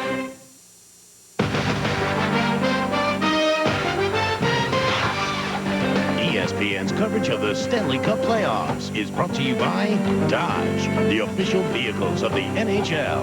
Dodge, different. And by Visa, preferred card of the USA hockey team. Visa, it's everywhere you want to be. 4 periods of hockey against Patrick Roy in Colorado, and the Blues have scored 1 goal as Turgeon and Tkachuk held without a shot in the first period. Welcome back, Gary Thor, Bill Clement, and Brian Engblom. We get set for period number 2. Joe Sakic, no points on the first goal, but a factor. Jochen Hecht of the Blues has an assignment on this play. There's Jochen Hecht. He's got to get out to take Ray Bourque on the play. What's Joe Sakic supposed to do? This is Sakic where the red arrow is. He's supposed to try to delay him. Did it perfectly. Although his right shoulder isn't good enough to take a face-off, it was good enough to delay Jochen Hecht. That gave Tanguay a chance to win the draw, to Blake, to Bourque, to Bang. So a good team play by Joe Sakic. Raymond Bourque getting the goal. First goal of this playoff year. 8:30. And more importantly right now, a power play. A full 2 minutes with a penalty coming at the 20-minute mark on the boarding call on Stillman. And the Avalanche power play is red hot. as they'll try it again. They've gone 3 for 6 in this series against the St. Louis Blues. Bork again. Save kicked away by Roman Turek. And it will be the Blues able to clear up the near side and in wide of Patrick Roy. So the power play opportunity, an opportunity here for Colorado to get a 2-goal lead in this game. Shots right now at 13-9 in favor of the Blues. Skips back to center. Blake and Bork are along the blue line. Joe Sakic thought somebody was there. There he was, gone. Disappeared on him. Hayduk, the intended, gets it. Hayduk, Sakic near side, never got to him. Good play by Drake, who moved up along the blue line. Colorado will change up now on their penalty killing unit. Raymond Bork still out there with Blake along the blue line, however. He sends that in, hard around to the far side. It's still loose. Comes back to the point. They work Blake near side now, off the boards. Adam Foot with it. Foot, dish. Now they get it set up. Nobody in front of the net. High slot area. Messier gets knocked by Billy Neiman and knocked down by Pronger in front of it. St. Louis Blues not tight on the puck. Blake is snuck in. There he is. Blake open chance. Turek save. Rebound. Centering pass. All the way back to center. Ryan Pratt tried to dump that in front. Hits some bodies and rolls the other way. Real close. Rob Blake circling. Sharking. Now they'll both teams changing up. 20 seconds left to go. On the advantage for Colorado. Near side for Joe Sakic, who's back out there. Roman Turek played it off the boards. Foot will step up. Foot puts it back into the corner. 11 left on the power play. Centered. Hayduk blocked. Drake diving gets it out. Max effort from Dallas Drake. What else would you expect? Good job by Drake. Penalty killing unit gets it done. 1 for 2 in the power play in the game. For Colorado, it remains a 1-0 game, and we are back to 5-on-5. Al McGinnis back. McGinnis the high flip for Tkachuk at the other end. Raymond Bork ahead of him. Will go in for the touch-up, and that's an icing call. So at least one good chance for the Avs on their power play. That's by Rob Blake. Chris Drury with a great pass. And Rob Blake with a shot that hit Roman Turek in the blue note. The most dangerous part of this was the rebound that bounced over Steve Reinbrecht's stick. If it doesn't bounce over his stick, you've got a point-blank backhander.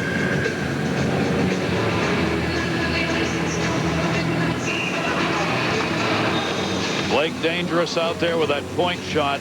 The defensemen in this series have some of the best shots in the game.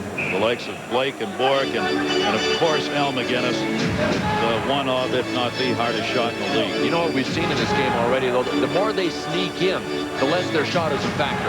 I mean, if they take the time to wind up, they lose angle, or they have people that get a chance to be in front to block. So once they get in past the tops of the circles to the face-off dots, it becomes wrist shot territory. Here's Ray Bork again. He and Adam Foot teamed up defensively now. The shot wide near side. Rolled up the boards. Taken by Tkachuk. Tkachuk moves it down the left wing side and in. Two-time 50-goal scorer. Tkachuk. Shot save again by Roy. Got it out in front to Jamal Mayers that time. Tkachuk holds it into Turgeon. Turgeon looking. Turgeon rolls it out. Taken back by Yell. So Turgeon, Jamal Mayers, and Tkachuk are now on this line for St. Louis. Turgeon. Turgeon with Yell in front.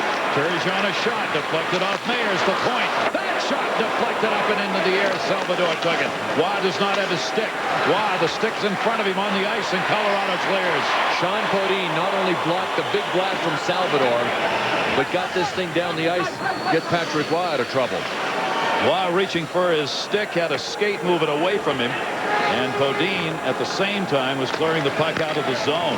Here's Corey Stillman. Stillman dishes off. DeVries trying to get it out. Got it to Highnote. And Highnote trying to clear. Came right back into him.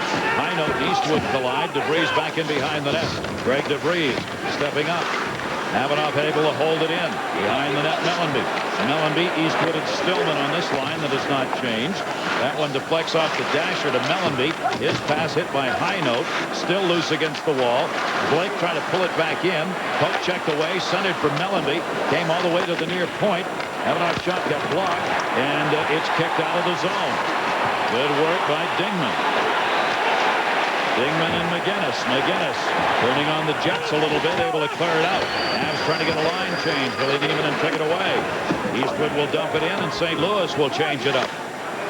4 minutes plus into period number 2. The Raymond Bourque goal, the only one up on the board. Colorado winning game 1 by a score of 4-1. The first time Roman Turek had given up more than 3 goals in a playoff game in the 18 previous playoff games he had been in. Jochen Hecht, wrister, block into the middle. Comes to the near side, cleared around by Billy Nieminen. The Blues can't get anything close on Patrick Waugh. In the first period, they had 13 shots. They had 2 from the tops of the circles in. That's it. That allows Colorado to, Waugh gets to make the save, and then they get to move the puck out of the zone without any rebound chance. In the corner, DeVries took his man down, came back to Hecht. Hecht looking in the middle for Corso cutting. Hecht behind the net. DeVries without a stick. Puck's underneath Hecht, dug out by Corso. Nobody in front of the net, no. Back to Corso. Corso with Clem on him. Still a defenseman without a stick. Centering pass. Billy Nieminen broke it up. Chance for a 2-on-1. Pronger's going to get back to cover. Nieminen in the corner, taken out of the play, and Pronger back to get it. Alexei Gusarov played the man, and Pronger picked up the loose puck. Gusarov did a great job. I mean, he wasn't gapped back. Had he been back further, he would have given Drury and Nieminen a chance to get their speed up and make a play on him. Adam Foote near side to Skula. Skula gets it up to Tanguay. Tanguay looking for the wide pass. Tic-tac side to side. Sakic whistled on a 2-liner. 14:32 to go, second period. The Avs with a 1-0 lead. Brian England. Gary, we got 5 of the best defensemen in the National Hockey League playing in this series. In fact, we have 5 of the starting 6 defensemen from Team Canada in the '98 Olympics in Tokyo. Let's take a look at some of their trademark styles and what they bring to the series. First of all, you got Adam Foote. He's one of the great warriors all time in defending his turf in front of the net. Ray Bourque, the highest scoring defenseman in the history of the game. Rob Blake, who was an incredible physical presence with the big hits. Chris Pronger, a nightmare to play against one-on-one. And Al McGinnis, the most feared shot in the National Hockey League right now. That all adds up to great watching on the blue line, doesn't it, Bill? Yeah, it does. How come they made the Olympic team, I wonder? They're no good. They're no good. Rob Blake, top D at the '98 Olympics with Canada, earning that honor, and not surprisingly so. Faceoff will come to the top of the circle in the Avs end. Sean Podine has played a strong defensive game, leaning in. He and Artie Riesner doing battle. Puck set there long enough for Bourque to pick it up. And Raymond Bourque will gun it in, and Roman Turek had to redirect into the corner to Hill. Raymond Bourque in that first period, 8 minutes 30 seconds worth of playing time. Blake went 9-10 in the first period. Salvador over to get it. Salvador, man, that's how strong he is. As Messier got knocked down, Messier was ready for him. Shot in, deflected, near side. It was picked off by Podine and then cleared out. Back to get it is Hill. Colorado making the quick change. 14-11 the shots right now in favor of the Blues. Wow, hasn't wandered much, wandered there. And the shot, he doesn't get his stick now. Eastwood dumps it back. It's in the corner. He won't get his stick back until there's a whistle. Here's Tkachuk. He knows Patrick Waugh's out there without his stick. So Colorado needs a clear. Pronger comes down low. Waugh without the stick. There's the stick in the corner. Pronger goes by it. Deflected back in behind the net. Takedown on Tkachuk in front of the net by Adam Foote, centered. That one right through the top of the crease. Podine's got no stick either. Sean Podine without a stick, and it goes up and into the seats, and a break for Colorado.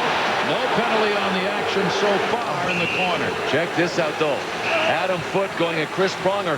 Chris Pronger flipped the puck over the glass into the stands. Podine didn't have his stick. Patrick Waugh didn't have his stick. They will back off without damage done. And Waugh has decided he'd rather play with a stick. 13:24 left to go, period number 2. It was figuring to be a very physical series. It has been just that.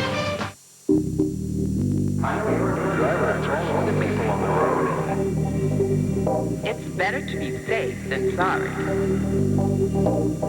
If a thing is worth doing, it's worth doing well.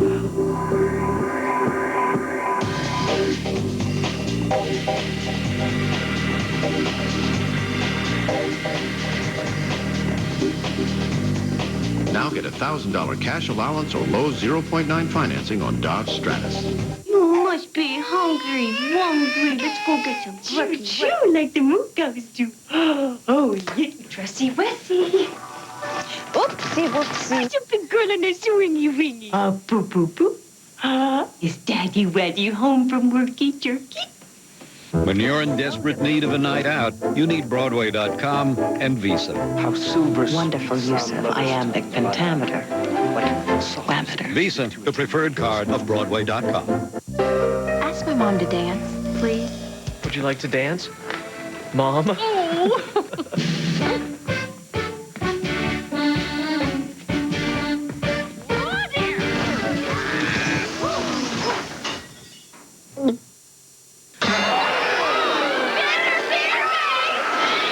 Don't be a victim of bitter beer. Drink Keystone. America's never bitter beer. Whoa! Watch the hands, Mom. Keystone, always smooth, never bitter. Here's some heavy going in the trenches. Hand-to-hand combat between Keith Tkachuk and Adam Foote. And then Adam Foote came to the rescue of Sean Podine along the wall. Got into it, Chris Bonner. Adam Foote was named this morning by Keith Tkachuk as the toughest player he's ever had to play against. He said he plays against all the big ones, played against Darian Hatcher. All the big defensemen get Keith Tkachuk. Said the difference with Adam Foote is he can skate better than all of them. Kind of a surprise for some that it was Foote who drew that assignment. But they wanted to free up Rob Blake for offense. Wide front shot deflected wide and a penalty coming up. It'll be on Colorado. Delayed call. Hill, and that one went off wide. There's the touch, and St. Louis will get the power play and the penalty in the crease. Mick Magoo will have the call. 41 White, minor penalty, hooking. Well, it's amazing how quickly things can change in the playoffs as we take a look at this super play by Scott Mellanby, trying to get it out front to Corey Stillman, who was taken down. I think Mellanby was the best player for St. Louis in Game 1 from our Southwest Airlines goal cam. There was incoming traffic. Patrick Waugh still was able to get up, make the save, focus, and following the play. Mandatory. Second power play of the game for the Blues with Skula out at 6:58 on the hook. Talked about things changing quickly. The much maligned penalty killing unit of the Colorado Avs, 19th overall during the regular season. Not that good in the first round and a half. No power play goals against in the last 5 tilts. 20 chances. Short-handed, but Drury couldn't hold his balance. Drury got it out of there and then headed to the bench. St. Louis, their 4th power play of this series. They have not scored a power play goal yet. The goal on the board is a power play goal for the Avalanche. Wow, looking up the middle. High one over Turgeon's head. Usually you don't see that till the end of a game when it's about 4-1. Patrick Waugh watches as this one ends up going up and over, and the Blues are going to have to take the face-off at center. And again, Pronger is struggling tonight to do something right with the puck. It's working against him, no question. But, you know, in talking about Patrick Waugh, as he has gotten better in the playoffs, he has stayed in his net more. He hasn't wandered as much. His focus has been on stopping the puck, not starting the rush. So he really picks his spots carefully now. On this one, he knew he had time to get his catching glove on the stick, and you tell when he goes down to one knee, you know he's trying to raise it up and get it over people's heads. That's what he did. Wanted to check the lumber, make sure it was intact. Okay, back to business. So Adam Foote get out of the way. Foote's got this nightmare going through his mind of he launches the puck and it hits on my stick and goes in. Pull that thing back, try to get it under his jersey. Pronger going back. Power play for the St. Louis Blues. This Blues power play during the regular season, as we said, was ranked 9th. They went 3 for 18 during the regular season against Colorado. They haven't been able to get one yet in the first 2 games. Messier near side. Messier walked into the corner. St. Louis trying to hold it in. Young down there, dug it out. Tkachuk's got it. Sends it off the far side. McGinnis. McGinnis had Hayduk move right out on him. Back for Young. Young couldn't find it. And it's cleared out of the zone. Adam Foote just chopped that one out of there. Down to 46 seconds left in the Blues power play. A 1-0 Colorado lead. 16-11 the shots at the moment in favor of the Blues. Both teams changed the specialty units. Into the middle is Mellanby in front of the net. Back to McGinnis. Pronger with him. Shot and score! Deflected in front by Mellanby, and it's 1-1. Perfect play for Scott Mellanby. When the St. Louis Blues acquired Keith Tkachuk and Scott Mellanby, they got guys that like to do battle in the trenches. They didn't have enough of those players. Scott Mellanby, I said I thought he was the best player St. Louis had in Game 1, including challenging Adam Foote at the end of it. Right place at the right time. Standing there waiting to take a beating. Boy, great deflection. Patrick Waugh was waiting for this with his body. Nice deflectable shot from Al McInnes, and what a perfect. Patrick Waugh is dumbfounded, saying, look, I was in the perfect place. How'd this happen? Can't do anything about that, and Mellanby has tied this game up. He's got 2 playoff goals, and both of them have come on the power play. And it's 2-2. They get it on their 17th shot of the game. Chance to get back in the game for the Blues always when they get their power play out there. As we said earlier, if they can get it out there early enough, they can win every game on the strength of it. Stillman a shot, gloved by Waugh, and he will get a whistle. So the penalty killing unit of Colorado, beaten for the first time in the 0-for-20 run they had, has ended on the perfect goal deflection by Scott Mellanby. Rob Blake didn't step up and take Mellanby the way I thought he might on the play, which allowed you at least want to jostle the player when the puck arrives to throw his deflection off.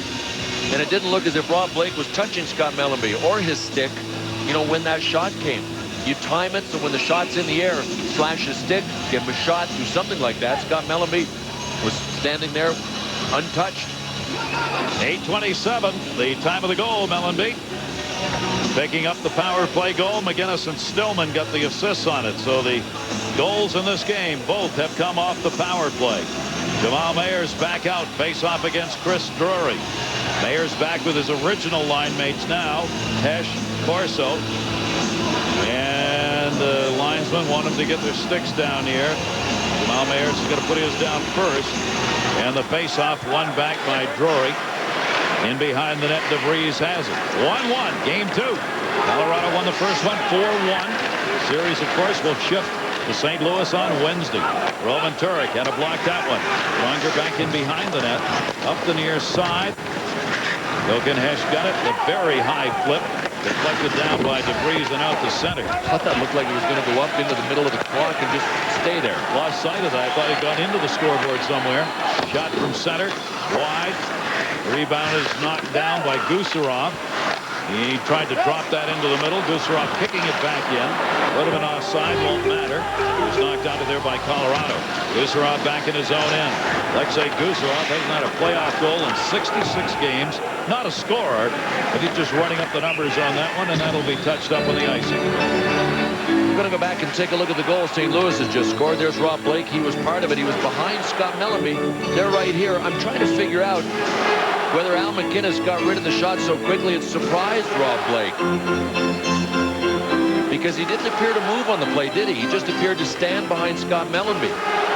As though he didn't realize a shot had been taken. And any forward will tell you it's a picnic when you've got time to deflect the puck without anybody riding on your back or slashing you. But it's really hard when somebody just jars you as you're going to deflect, and it's virtually impossible to stick with it. Faceoff will come to the right of Roman Turek. Played around the near side by Salvador. John Clem held it in. Sakic heads to the middle. Tanguay trying to get it back to him. It was blocked on the near side by Eastwood. Centering pass, Stillman was there instead and took it. His drop pass got blocked, picked up by Eastwood. Eastwood's got a screen in front of him, trying to drop it off, couldn't. Tanguay back. Caught up in the skates. Tanguay up for Sakic. Pushed away from him. St. Louis Blues holding it in here. Good job by Stillman. Clem gets it back. Clem, St. Louis wants a line change here. Cleared back. Hayduk's on the left side. Tanguay, Sakic in the middle. Back for Tanguay. Tanguay kicked it in deep. Hayduk trying to center that one. Got blocked by Drake. Sakic got it to Tanguay. Lined it up. Couldn't get the shot off. And right off the heel of his stick. It'll be cleared by Mellanby, and the Blues will change it up. Bear in mind the streak is still underway here. Colorado hasn't allowed more than a goal. That one's going to be tipped. They almost got one there. Turgeon with a nice pass, but the saucer just stayed in the air too long. 5 playoff games in which the Avs have held it to 1 or no goals. Record is 6 that they're trying to get to. The Blues have put one up here. Foote stepped up to help hold it in. Deflected back along the wall. Foote had already moved away, and the Blues will get it back. Hill up ice. Hill from the red. Sends it to the near side corner. Reed tied his man up. Puck knocked down by Havanoff. Cleared finally by Highnote. And Colorado will take the opportunity to change. Hill back. Leaves it. Havanoff in his own end. Havanoff got it into the middle of Tkachuk. He had it blocked. Tkachuk's pass blocked by Podine. Yelled to Podine.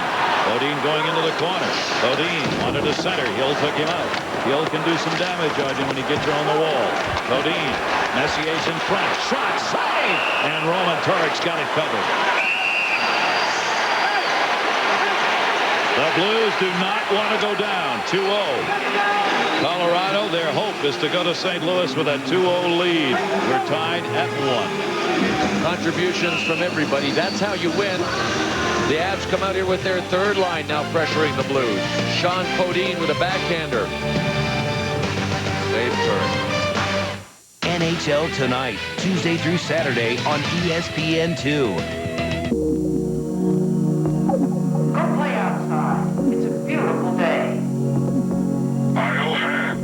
On the Devil's playground.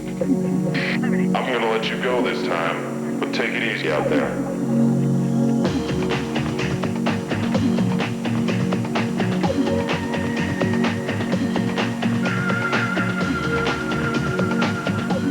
Now get $1,000 cash allowance or low 0.9 financing on Dodge Stratus. Only one left. Who wants the last Frost Brew Coors Light? Beer man. Beer man. Whoa.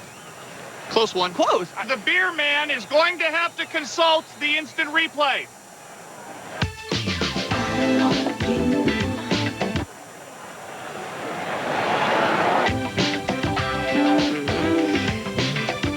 Upon further review, the lady gets the Coors Light. The beer man's fair. Look at her. But he ain't stupid. Look at me. Oh, well, everybody's heard about the bird. Bird.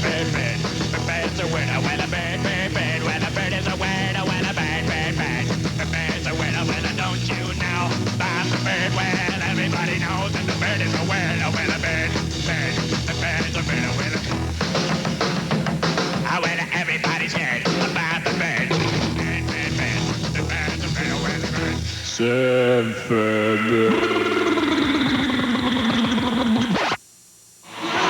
Coming up, our Southwest Airlines intermission report, a preview of the Pens and Devils game, Pittsburgh's dynamic duo, and the Mavs and Spurs highlights, all coming up. 8:42 of playing time here in the second period. Barry Thornville, Clement, Brian Engblom, our National Hockey Night crew on hand here in Denver for Game 2. Face off to the right over Roman Turek. 18 shots for the Blues, 12 for Colorado. Gusarov plays it around the near side. Foote will back up on Tkachuk. Foote following Tkachuk as he goes to the corner. Marty Reisner dumped it there. There's Foote and Tkachuk. See the speed of Adam Foote? That's what Tkachuk was talking about. Rolled in on Waugh. He just got a piece and got it out of there. Brian Pratt going back. Icing call with McGinnis on the top. Let's take a look at our business storyline here in Game 2 from the Pepsi Center in Denver. Ray Bourque, first goal of the playoffs. His first playoff goal in 12 games. Scott Mellanby, he tied it up. Second goal of the playoffs. His first playoff goal in 9. Our Visa replays. Let's take a look at the power plays that led to goals for both teams. Face-off, Tanguay to Blake, to Bourque, to blasting a 1-0 lead home. In this period, Scott Mellanby perfectly placed with a gorgeous deflection. Fooled Patrick Waugh completely. Found Twine. Our Visa replays.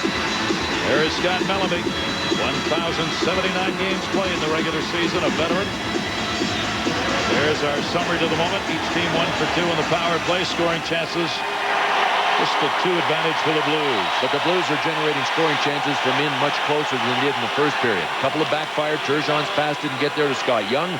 They're closing in. That's what they got to do. Sustain some kind of attack. McGinnis, and he missed it on the short side. That's where that offensive face-off win matters, and Tkachuk got it, and he gets it back. His shot save made by Waugh again. The breeze over Tkachuk. Tkachuk pushed off the puck that time to Drury. Hayduk trying to stay onside, did. Bounce to the corner, though, and Young got it out. The breeze on Adam Foote. Marty Reisner running it up into the corner on the check. Good work on DeVries. Foote. Near side, Hayduk. Out the center. Intercepted Stillman. We're changing it up and goes right through the door. Bet you can't do that again. Open the door and the puck went in. Want to remind you, Wednesday, 7 o'clock, ESPN exclusive coverage, Game 3, Western Conference Finals. Colorado, St. Louis. As we go to St. Louis for that one, ESPN ABC, your home for all of the Stanley Cup playoff action.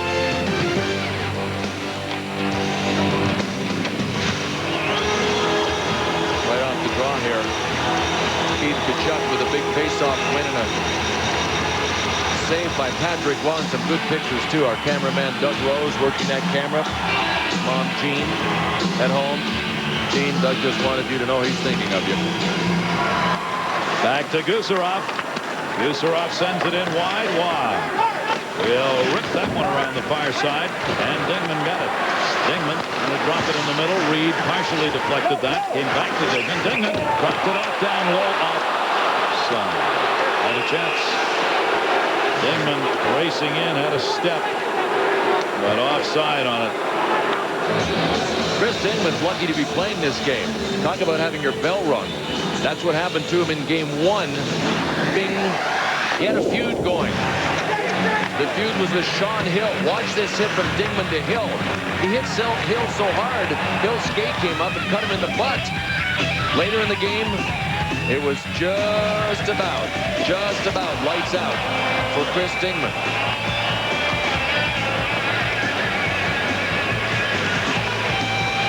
That's pretty close to lights out. That's a hit. It's a real question whether or not he was going to be in the game. Dingman thought he would not be playing. Rob Hartley, after the morning skate, decided he was all right. So Dingman felt that way, and they went in. Corso dumped it in. Skula giving chase with the Clem. Had to go back himself. Jamal Mayer's on his back. Clem picks it up. 7:10 to go here in the second period. Colorado got it out.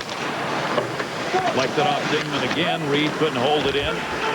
They're way offside here, so a 3 out. There's Hill and Dingman colliding again. That one sent in on Roman Turk, and they'll change it up. Skula on the long dump so they could get the line change here. Hesh pushed it out. Raymond Boyd couldn't get it. Reaches in. Shot. That one may have gone off the paddle and wide. What an effort by Mayers. Wow, I had to reach out for that one as Jamal Mayers got around Ray Borg. Up against the boards loose. Blake was able to dig it back. Blake and Bork on D. Near side for Messier. Messier will send it in. On the far side, bounced off the wall to Yell. Yell behind the net. Messier moved in, put the hit on. Centering pass, Podine deflected wide. Good chance. Yell in the corner. Messier deflected in front. Here's Turgeon. Podine still has it there. McGinnis came away with a loose puck. Blues trying to clear. We'll have to do it again. Hash able to move it out. Hash pickpocketed from behind by Messier. Over to Blake. Colorado changing. Blake trying to find somebody. Turgeon, that hit him. Turgeon down. Gets back up. He's all right. And a penalty coming. Drake upset. Heads to the sin bin.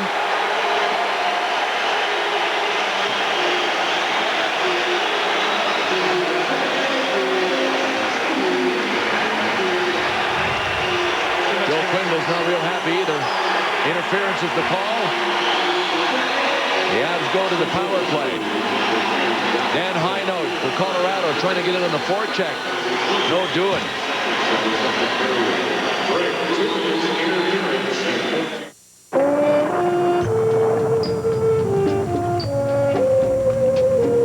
Always prepared.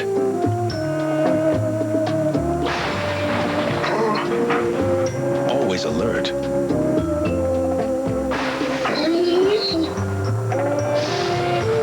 Always on guard. Always ready. Always there. ADT. Trusted by more families than any other security company in America. No one has more advanced monitoring technology or better trained people to help keep you safe from burglary, fire, flood, carbon monoxide, and more. Call now to get ADT installed for as little as $99 and get a free mobile 911 phone to help protect you wherever you go. Always there. Looking into the bear's eyes, Tom fired. The bear didn't flinch. Welcome to Outdoor Life magazine, where for over 100 years, sportsmen have pursued the big ones, the tough ones, and the sheer enjoyment of the outdoors. Call now and get a full year of Outdoor Life for just 84 cents an issue, plus 2 bonus issues, and a free gift, this good-looking mossy oak rain jacket. It's yours free. Call now and see what kind of excitement is waiting for you in Outdoor Life. The Sportsman's Authority. Dallas Drake in the sin bin. Not particularly happy with our camera in the penalty box.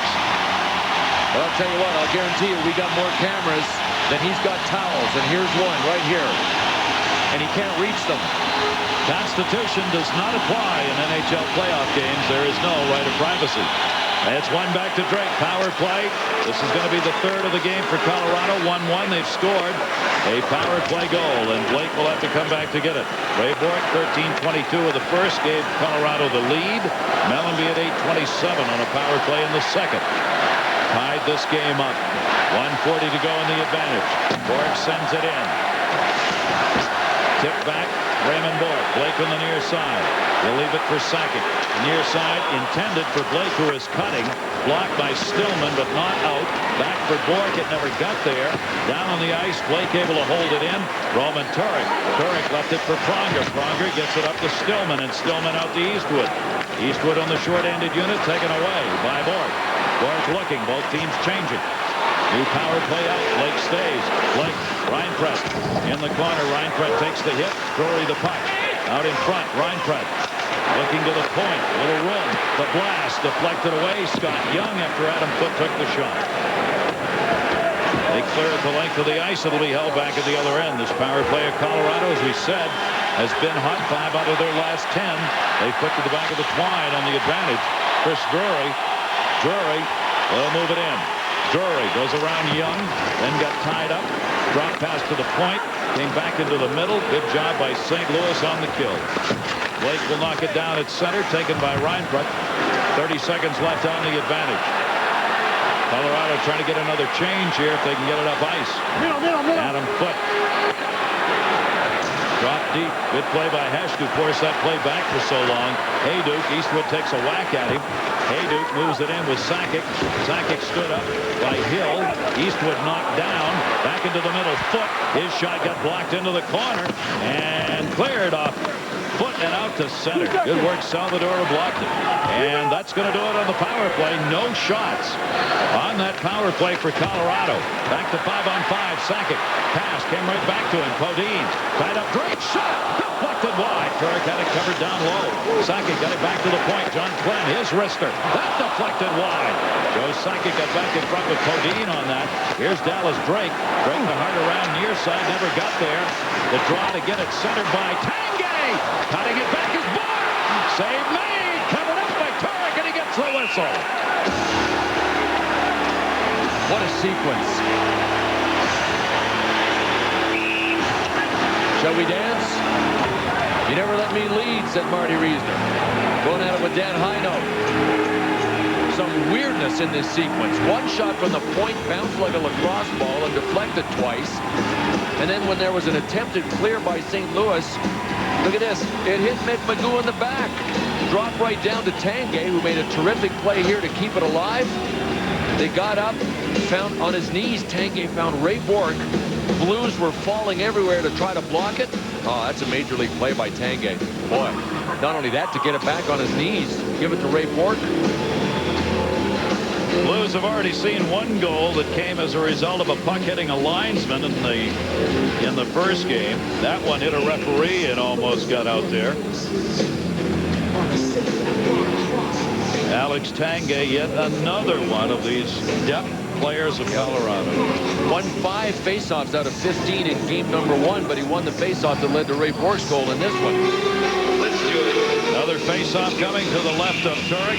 Long time to make these line changes here. The officials trying to get him lined up for the draw. Hinote waiting. Turgeon had stayed out. Colorado makes the last late change. Reed going to the bench. That's what we're waiting on here. Dave Reed's over there, and he was delivering a message of some kind from Mick Magoo to Hartley. Magoo didn't want to deliver it himself, so he sent Dave Reed over. It looked like. Have to guess, but I suspect it had something to do with these line changes. Beat him up. They're being delayed. Hinote and Turgeon on the draw. Into the corner, Gusarov. Turgeon, credit for winning that draw. Pronger back, will get it up and cleared the center. Hinote on the intercept. Raymond Bourque back on D again. Pressure put on defensively by Turgeon. Popped it up once, not twice. Reed's got it. Reed looking. Reed will send that one in or try. Now they've got to get back on side. Bourque and Blake. Blake near side boards at the red line. Backed up on the defenseman. Lost control. Banged off Gusarov. Gusarov sends it over to Pronger. Drury grabs his jersey. Goes for a ride. Bodine able to hold it in. Bodine will get it back. Nope. Came away to Young. 2-on-2 the other way. Blakenburg back on D. Young moves it to the near side. Turgeon helping. Shot deflected. Great back-checking job right there. I think that was Billy Niemanen or Sakic. I got to tell you, I don't think I've seen Pavel Demitra touch the puck inside the top of the circles in this game. Another big blast. McGinnis, his own rebound, in behind the net. 1-1. Shot right through the crease. Quick chance for Mellanby again, who's got the goal for the Blues. Near side to Hayduk. Hayduk the drop to DeVries. DeVries into the corner. Taken out of the play by Mellanby. Mellanby and Hayduk battle along the wall. Hayduk joins in. DeVries took it away. The defenseman down low. DeVries kick. Sakic up. Comes over to help. Hayduk got it to him. Sakic drops it back to the point. Shot there. Score! Adam Foote!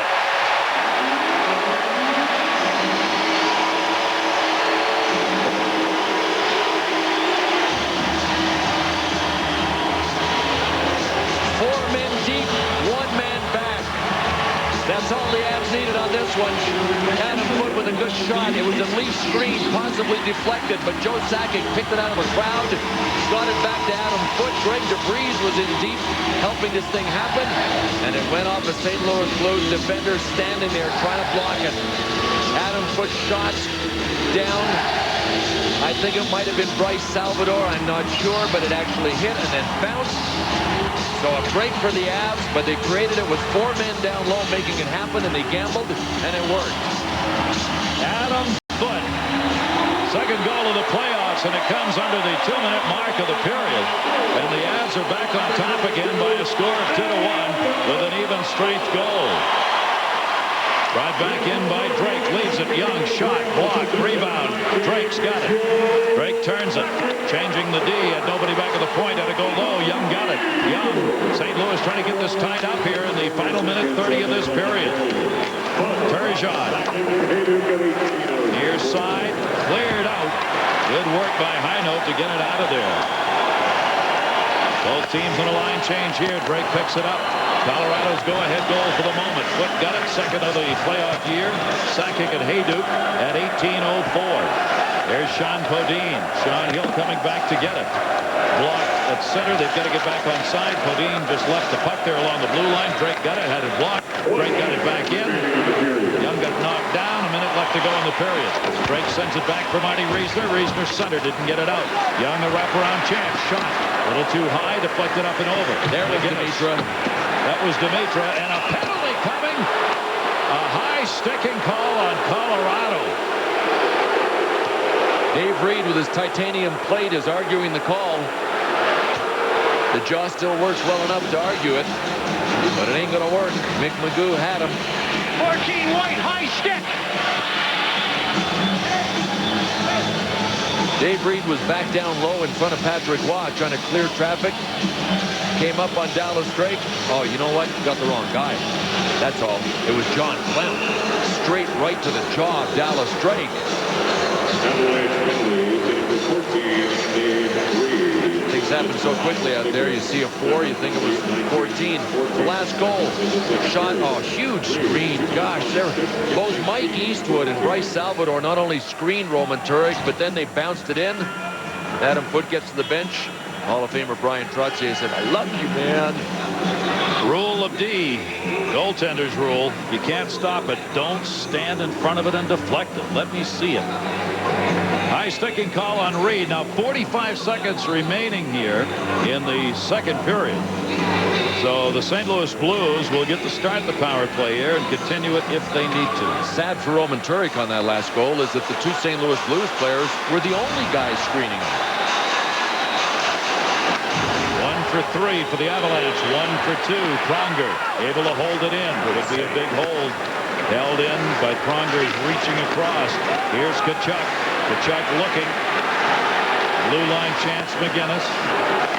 Didn't sit for him. His pass deflected. Stillman in the corner's got it. 26 to go in the period. Kachuk with it. Pronger sneaking in on the offside. Foot almost stole it. Kachuk got it back to Pronger. Back to McGinnis. McGinnis blocked. Messier went right down in front of him. Pronger in the corner. 13 to go in the period. Stillman couldn't handle. Kachuk and Messier will do battle. Little help by Foot. Back onto the point. McGinnis and Pronger. Pronger winding up. Shot deflected. What a save! Patrick Waugh, a deflection. Got it in the glove. What a play. Scott Mellanby with another magnificent deflection. Only robbed by a spectacular glove from Patrick Waugh. Finally, a little bit of time at the top of the power play for McGinnis to play pitch and catch with Pronger. Scott Mellanby, same kind of deflection. I mean, he reverses the angle of this trajectory a bunch, just like he did on the first one. Then again, nobody on Scott Mellanby had time to deflect. Patrick Waugh just wanted to let the ref and the rest of the world know that he got this one. All positioning. When Patrick Waugh goes down the butterfly, that puck was coming low, so his glove was down, supporting his pads. Oh, Scott Mellanby robbed. He could have had two beautiful deflection goals on the power play in one period. 2.5 seconds left to go in the period. Minute 17 to go on the Blues power play. 20 to 15 the shots in favor of the St. Louis Blues. Turgeon out. They get set up here for the draw with McGinnis back at the point. Pronger and Jamal Mayers will move to the inside slot here. Figured they might pull Turek here with 2.5 seconds. He is still in net at the other end. They've not put the extra skater out. The bang-bang play can work against you if you pull him. 2.5 seconds is enough time for a team to score. But you can see by the alignment, there's nobody in a shooting position for Colorado here. They got to think deep first. Got it back. McGinnis a chance, and it went wide, and that's going to do it in the period. 18:04. Foot. The go-ahead goal from Sakic and Hayduk. Bork has the other for the Avs. Mellanby has picked the lone goal up for the Blues. So the Blues generate a scoring chance, even with Roman Turek still in. They had a close call against Dallas when they pulled their goalie at the end of a period. Perhaps Joel Quenneville was remembering back to that moment. But Al McInnes, from this angle, we will know how close this rolling bouncer that went right through the crotch of Pierre Turgeon from behind came to going in. That went through everybody. Yeah. 2-1. Avs leading it going to the third. John and Barry. All right, Gary and Bill, thanks a lot. The St. Louis Blues who rolled past Dallas in the last round. One reason why, or you've said it, as long as I've known you, your best players must be your best players. Well, taking it into the dressing room of St. Louis before both these games. And up on the board, they got the Colorado lineup. And the names that are circled are Sakic, Hayduk, and Tanguay. We got to stop these guys. We know they're the best players. We shut them down. We got a great chance of winning. What's happened in this series so far, 6 goals scored for St. Louis, or 6 goals scored by Colorado. Hayduk, Sakic, and Tanguay have been on ice for all 6. Unbelievable. They got to stop that line if they have any hope of beating the Avalanche. And St. Louis is getting very little out of From their their best stars. players right now. Only 2 goals in the series. Stick around when we come back. We will talk about some stars of the Pittsburgh Penguins. Some guys who must become unleashed if Pittsburgh has a shot against New Jersey. Our son was studying to be a rocket scientist, but now he has a position here in the stadium. Hey, Dad. Son, I'm so proud. How about serving me up one of those frost-brewed Coors Lights? Sure, Dad. But first, there's something I need from you. I know, son. I know your mom told me. I have to show you more affection. You actually need to show me your ID. What? 21 means 21. No ID, no Coors Light. But he's old enough to be your father. Like I haven't heard that one before. It's like the tooth fairy thing all over again. Welcome back, Mr. Lewis. Anything to declare? Oh, yeah. Did you ever have to make a phone call from a foreign country? You can't use your cell phone because it won't work. You can't call from your hotel room because they charge up the wazoo. You know how many drachma it takes to make a conference call? I got square coins. I got round coins. I got coins with holes in them. You want them? Take them. Take them all. Anybody want coins? Square coins? Round coins? They're useless. Now there's a phone that does work around the world. The Nextel i2000. Nextel. More ways than anyone to communicate with everyone. Arby's introduces Market Fresh sandwiches, real deli-style sandwiches from a fast food restaurant. They're made with thick sliced honey wheat bread, all soft and fresh. Tender meats like slow-roasted ham, sliced just so. Delicious Swiss and the freshest toppings, each made fresh for you. Authentic deli from a fast food restaurant. Now that's something you don't see every day. Unless you go to Arby's every day. Arby's new Market Fresh sandwiches satisfy your grown-up tastes. I like this one and that one, Daddy. You have to pay the man for the rabbits now. Can I write a check? I have to see some ID. Okay. Love is in the air, everywhere. I have to call this in. Okay. Just a minute. Daddy. I have to see a second ID. Okay. This doesn't look like you. Date of birth. I have to call this in. Next time, use the Visa check card instead of cash or checks. It'll get you in, out, and on with life. Mother's maiden name. Hello? Server? Got it.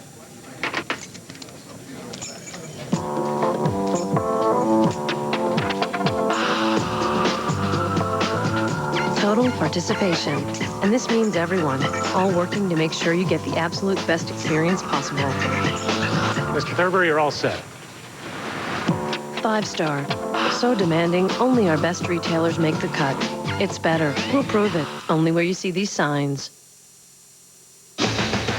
Tonight's intermission report is presented by Southwest Airlines, official airline of the NHL and NHLPA. 30 years, one mission, low fare.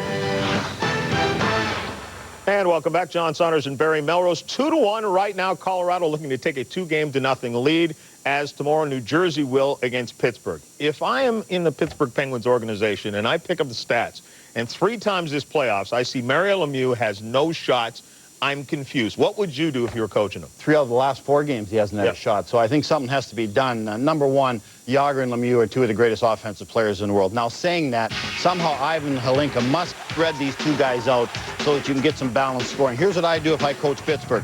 I keep the Lang, Straka, Kovalev line together, because this has been the best line in the playoffs and the best line all year long. What I do then, I put Lemieux with Hrdina and Stevens. Stevens is big and physical. He can protect Mario Lemieux out there a little bit if Holik wants to run up against Mario Lemieux. Holik is going to play against Lemieux every shift. And on the third line, what I would do, I would put Jágr with Baranek and, say, Morozov, 2 more offensive players. So that way, you got Holik against Lemieux. You might have to sort of just give up Lemieux's offense in order to take Holik out of the game, and that still gives you 2 offensive lines. If Jágr starts scoring, maybe they'll put Holik against Jágr, but that still gives you a Lemieux then that's open to score some goals, and it still gives you the Lang-Straka, Kovalev line that has been so great. You got to spread these 2 superstars out because they ain't working right now. Holik is shutting them both down. Spread them out. Try and get some goals from different guys. That's what I'd do if I'm coaching Pittsburgh, and then I would learn Czechoslovakian. Yeah, I was going to say, does that mean Ivan Hlinka is now... No, I think even with my brilliance, I'll be back here next year with you. You never lose. But no, anyway, not for 8 years. More on the series. Let's join Steve Levy and Darren Pang. Thanks, guys. An off day in our series. Always an on day here in Manhattan at the ESPN zone. And that's where we come to you this evening. For the Pittsburgh Penguins, so much focus on Mario Lemieux and Jaromir Jágr. The 2 superstars combined for 1 shot in the Game 1 loss. And then there's Marty Straka, who had a ton of opportunities and a goal. Yeah, a big part of the second line for the Pittsburgh Penguins all year long. And when you look at a team that might be fatigued or individuals, I think you look for the smaller guys, the guys with the energy, the guy with the legs. Marty Straka scored the first goal of the game on the power play, a howitzer shot. He had a great chance in the same first period when he went around Brian Rafalski, and Marty Brodeur stopped him. In the second period, though, in a 1-1 game, he had a chance to shoot it on Marty Brodeur. He decided to pass it to Robert Lang. They cannot squander those golden opportunities.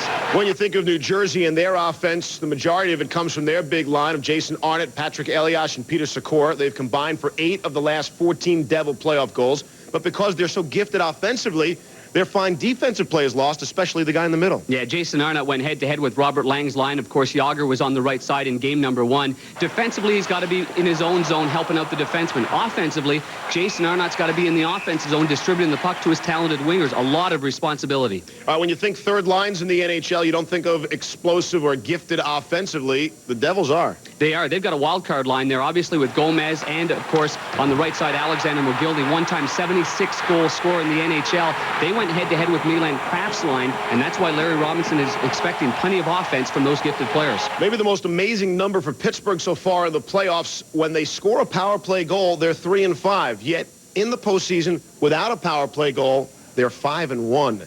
Back to the studio. John and Barry. All right, Steve, thanks a lot. Bottom line is, Barry, Pittsburgh could get it done in the earlier rounds. Playing the way they've played, they've got to change it up. They got to change it up and get some offense against some other lines. You're not going to beat Bobby Holik. He's made a living out of shutting stars down. the Devils looking to take a 2-0 lead. We will have game 2 tomorrow from New Jersey, 7 o'clock Eastern time. Meanwhile, the St. Louis Blues are 20 minutes away from being down 2-0.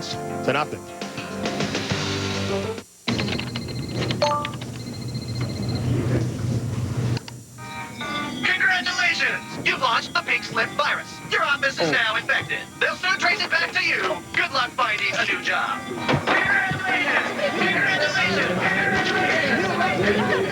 Want to get away? Now you can. Fly Southwest Airlines for just $39 to $99 when you purchase by May 24th. You are now free to move about the country.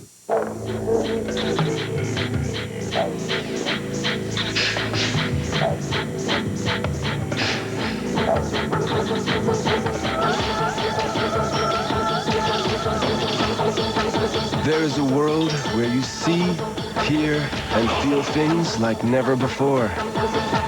Where design awakens all your senses. This is the world of Samsung, and everyone's invited.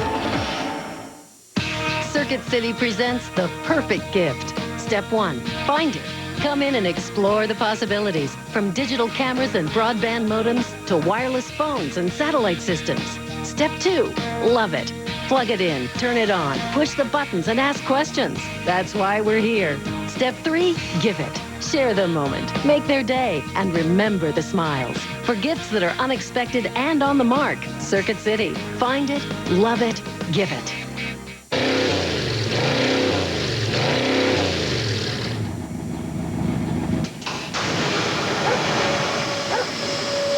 Some guys take their car's performance a little more seriously than others.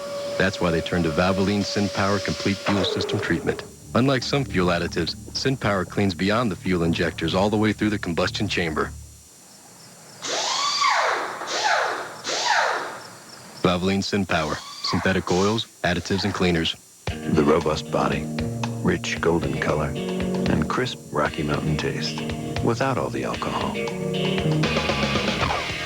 It's the taste that keeps designated drivers on their game. That's Coors non-alcoholic. This guy's been busting me up all night. So why should I get out of the corner? Because I gladly take another 3 minutes of pain or a shot at a title. Wouldn't you? Tuesday night fights on ESPN2. Okay, are you ready to go? This is the Southwest Airlines Intermission Report. John Saunders and Barry Melrose. A little NBA action for you. The Mavericks trying to stay alive against the Spurs. Tim Duncan past Calvin Booth. He gets the dunk. Spurs have an early 6-point lead. Then they're up 51-38. Duncan past Juwan Howard this time. Lays it in, plus the foul. San Antonio has a 15-point lead, and they add to it. Well, let's get the old guys involved here. Terry Porter, been in the league a long time. To Danny Ferry, who's been in the league a long time. And that was a long shot for 3 more. Long in the tooth are the Spurs. Short in the hair. But they're looking to get back to the NBA championship again that they won a couple of years ago. 85-71. Looks like they'll move on to face the Lakers. Duncan, 30 points and 17 rebounds. Sports Center, when we're done with hockey, Rich Eisen and Stuart Scott will be along to talk more about that game in the NBA between the Spurs and the Mavs. The question of the night, Chris Webber. Where might he be heading after leaving Sacramento? I know the Kings would like to keep him there and beat the Mets. It's all coming up after the Blues and the Avalanche.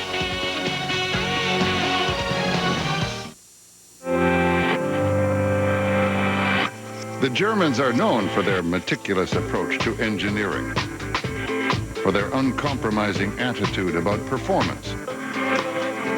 So why is it that the winner of a coveted German new car award is a German?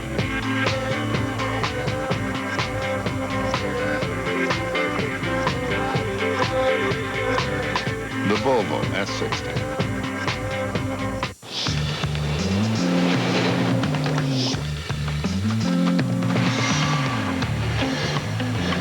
Faster, more reliable, more profitable. With Nortel Networks, the internet can be whatever you need it to be. No matter who you are or where you are. So tell us, Come together what do you want the internet to be? right now over me. If I were old King Kong, that'd be about the first vehicle I'd bid into. How can a man chauffeur all that man juice and not cave to the temptation to drink it? Well, if he can drive without driving drunk, surely everyone else can. Everyone sharing these roads deserves to enjoy a long and happy high life. It's the hottest thing to ever come out of Taco Bell. Introducing the grilled stuffed burrito. Inside it's sizzling with flavors melting together. Outside grilled crispy and delicious. The new grilled stuffed burrito. Grilling makes it better inside and out. I'm Jason Williams, and this is ESPN, the magazine's brand new mascot, Maggie the Magazine. I guess she's supposed to represent how great the magazine is, but mostly she just gives people the creeps. Senator, we have a problem. A government agent they no longer control. Did you know that I can buy nuclear warheads for $40 million each? His resources are limitless. His plan is flawless. This operation's moving fully ahead. All he needs is the password. This is now an aerial pursuit. Hold on! From the producer of The Matrix. Not everything ends the way you think it should. Swordfish. This film is not yet rated. Starts Friday, June 8th. The Stanley Cup playoffs. Defined by sweat and determination. Expect to see a different Penguin Club series tonight. The hardest-earned trophy in sports. The Stanley Cup. Live on ESPN. Tuesday. In some circles, the old debate still rages. Use a mechanical grass seed spreader or sow by hand. How about the method that leaves one hand free? Advantage High Life.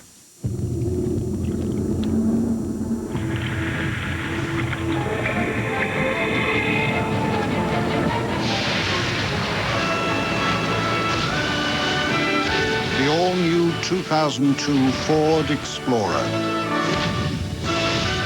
Smoother, roomier, and more powerful. Even nature is singing its praises. Look what's going on at Fridays. New Pepper Jack smothered entrees. Only $8.99 for chicken, $9.99 for steak. Oh yeah, get ready to melt. When he announced that he was coming back from retirement, Go Penguins! It means a lot to have him back. My first thought was, thank God. Pure joy. Everybody felt it. This goes beyond sports. This is culture. it's the best thing to happen to Pittsburgh since the inaccurate reception. A lot of people thought I was too old to come back. I just needed some time to clear my head and my acne. Play the Powerade ESPN Sports Center Under the Cap game. 1 in 6 wins instantly. There's no place like home. There's no place like home. There's no place like home. No place like home. For over 60 years, Owens Corning has been advancing the science of insulation, roofing, sound control, even home theaters. And everything we've learned, we've put into one very special place, your home. Owens Corning. We know homes. 6 pair men's cotton tube socks. 1/2 dozen eggs. 1 Miller High Life 6-pack. If you're new to the shopping chores, remember, good things come in 6s. Sunday, 1 boxer, 10 fights, 24 hours. It's the con of the century. James Woods in a real classic, Digstown. Sunday at 9 Eastern, only on ESPN Classic. To get real, call 1-800-CLASSIC today.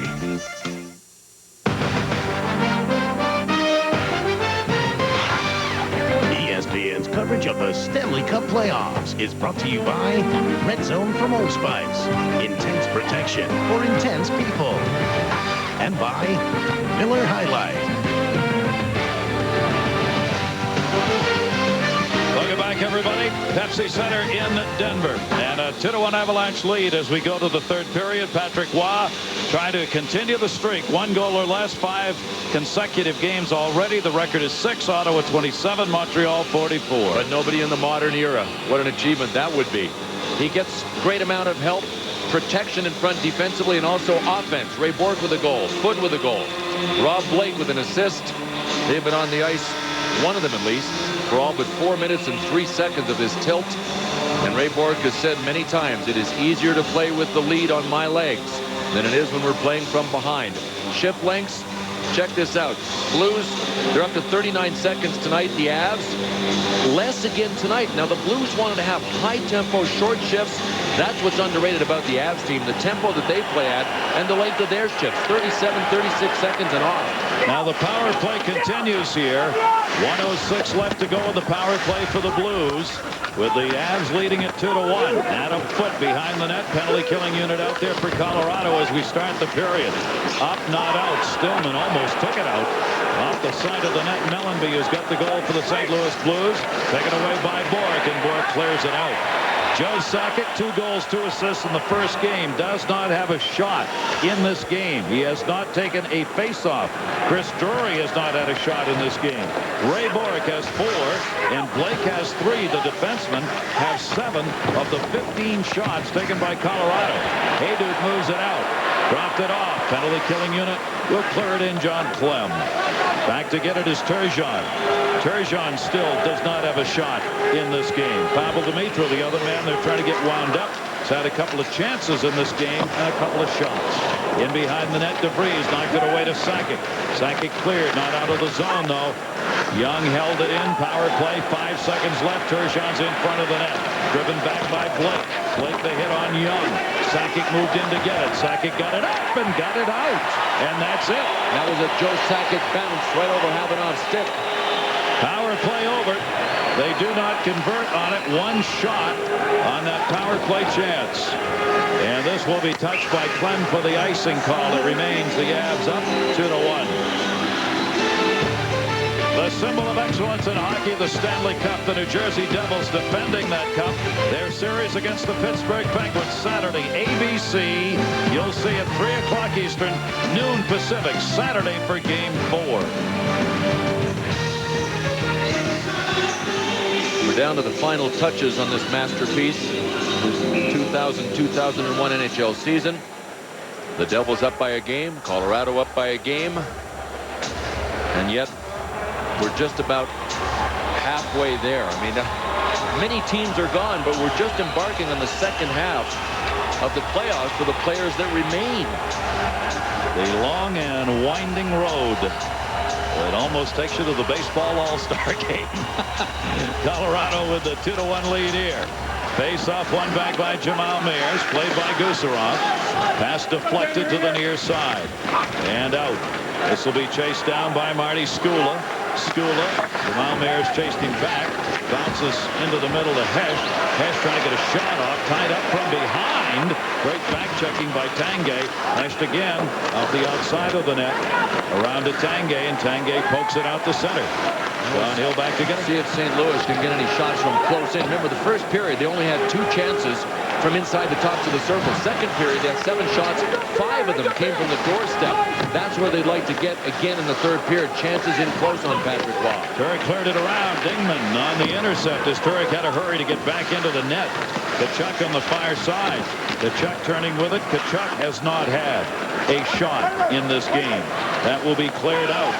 Got some big games, offensive guys that they were looking to, St. Louis, to get going, who have not gotten going, at least shot-wise in this game, and I think that's fair because they haven't had chances. But it's been really tight 5-on-5, and it's no wonder the offense has come from the power plays, because I'll tell you what, if you're looking for any cheap real estate out there, you ain't going to find it. It comes with a price tag. Colorado in the playoffs, 5-on-5. They have the advantage, 21 goals to 12 against. St. Louis only a +2, now a +1 in 5-on-5s. Our Nextel League leaderboard, Braven Bork chasing Coffey for that number 3 spot. Gretzky and Mark Messier 1 and 2. Our Nextel all-time assist leaders in the playoffs. Ray Bork better than an assist in this tilt, a goal. Yeah, I will tell you, they'd love to have a cushion. They've got enough to win this game right now. Can they hold it to 1 goal for 6 consecutive games? That would be an amazing feat in today's NHL. That's hard. But lots of hockey yet to play. 17:06 left to go here in this third period. Off the draw, Tanguay and Eastwood are going to have to do it again. Alex Tanguay took faceoffs in junior hockey, but only in his second year. He played a couple of years after that, and he told me this morning, he said, it's been a long time. It's been 4 years since I've taken draws, and he said, trust me when I tell you, the guys in the Quebec Junior League when I played in Halifax weren't as good as Mike Eastwood and Pierre Turgeon. He's 3 for 6 through 2 periods on faceoffs. Chris Drury and Stefan Yell have been the primary faceoff men for the Colorado Avalanche. Into the middle, Eastwood. Eastwood taking off the puck, and that's going to be whistled on the offside. Mellenby hung onto it, and the faceoff will be back at center. Our game track keeps you updated on what's been going on in the game. If you were not with us all along here, right now the Colorado Avalanche with a 2-1 lead, a chance to go up 2-0 in this series. Each team with a power play goal. Gary mentioned shots from the defenseman for Colorado. St. Louis, the same idea. And that tells you that everything is getting shut down low with great defensive play. I mean, all 5 skaters on the ice for both of these teams. They collapse all the way down to the hash marks, so your shots have to come from the points. 9 of St. Louis's 20 shots from the D, 10 of Colorado's, 15 from the D. Here's Eastwood ready to take the face-off, or at least try. Drury. Eastwood's going to get chased. Now, he's their best face-off man, but he's only 6 out of 15 through 2 periods. With that, the Blues still have a 5% edge in face-offs through 2 over Colorado, 55-45. That'll be dropped back. 16:46 to go here in the third. Moving up, Billy Neiman and knocked the pass away. Colorado trying to muck it up at center now. Al McGinnis will dump it in deep. This is where Waugh's ability to play the puck comes in. He drops that one off this time, gets it up. Billy Neiman and kicked it back into the zone himself. Knocked away to center. Messier's got Messier let it go to Drury. His shot partially deflected. The Avs wanted to get a line change there and will right now. Havenoff cleared that one out. Raybork tipped it right back the other way. Estel on the near side, off the far side wall, Young to Blake. Blake gets it out of there. Gusarov back at his own blue line. Turgeon, Raymond Bourque. 177 to another. Up for Sakic. Sakic near side, and it goes up and over the glass. No wonder John Clem's trying to catch his breath. Kind of come back to his senses. Boy, did he get cracked by Scott Mellenby. I don't know if it's his head or his shoulder. Watch this. It's going to leave a mark. That one. Scott Mellenby big on the forecheck. Clem went right to the bench. What another great game for Scott Mellenby. One of 4 players on this Blues team that would have been on vacation on the 8th of April if not for being rescued by the Blues at the trading deadline. Keith Tkachuk is another one. Corey Stillman, Calgary, one. Alexei Gusarov, Rangers, the other one. 4 guys that would have been well into their golf games by now.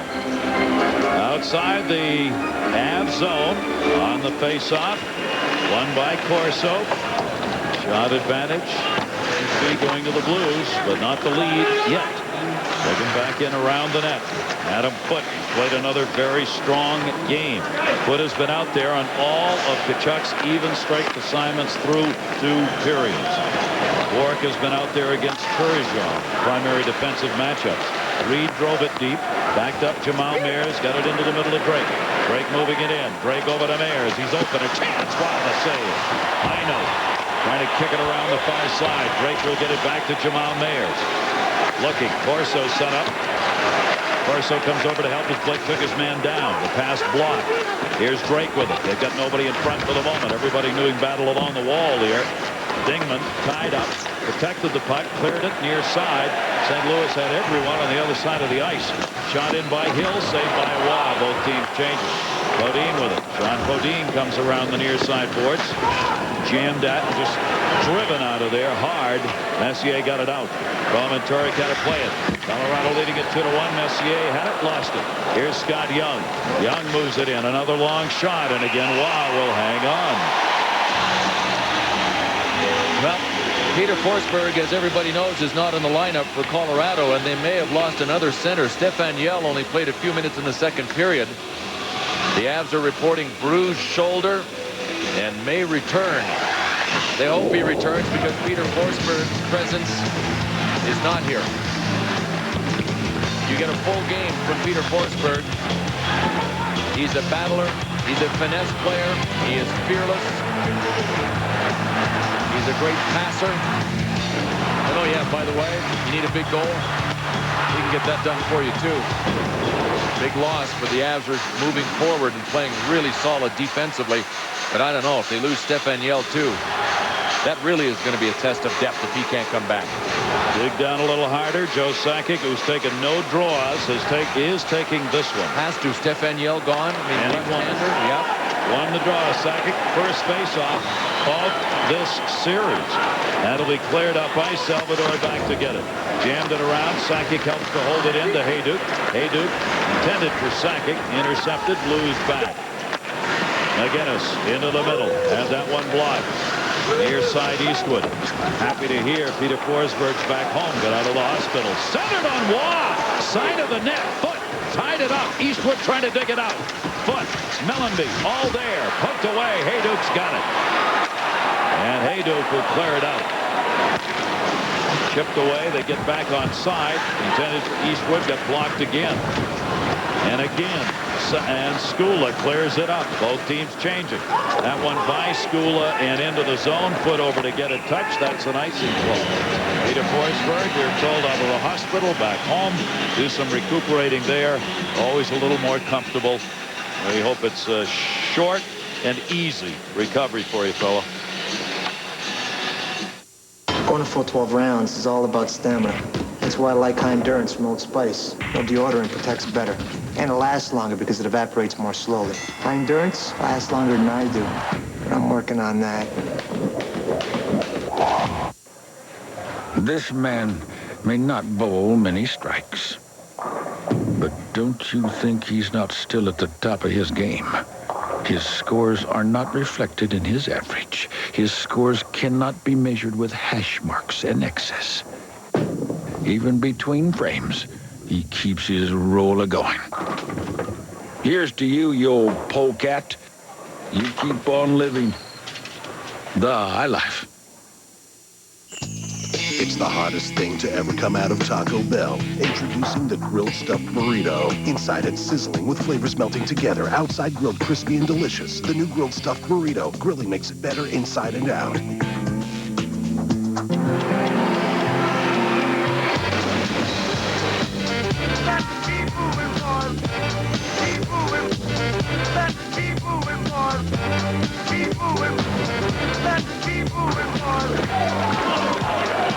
Thank heavens for turbos.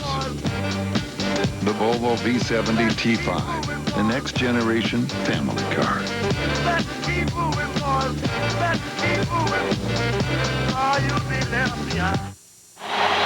The Avs 6-0 and they have a lead going to the third, trying to protect the one-goal lead here. Joe Sakic pressed back into face-off action because Stefan Yell is not here on the season.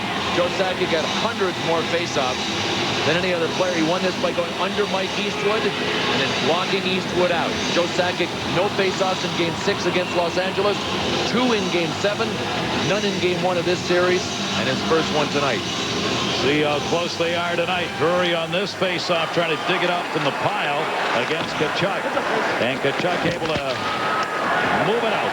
Back come the Blues. Young in. Pronger cutting to the net. Pronger looked like a forward. There he is trying to knock that down. There's nobody back at his point. So it goes back. Colorado's not had a shot now in the last 8+. That's going to be whistled in the delayed offside. 13:31 to go, third period. A reminder, we'll stay with this series for you Wednesday, 7 o'clock, ESPN, exclusive coverage. Game 3, St. Louis, the site, ABC, ESPN. ESPN and ABC. You're home for the Stanley Cup playoffs. Ours too. Yes.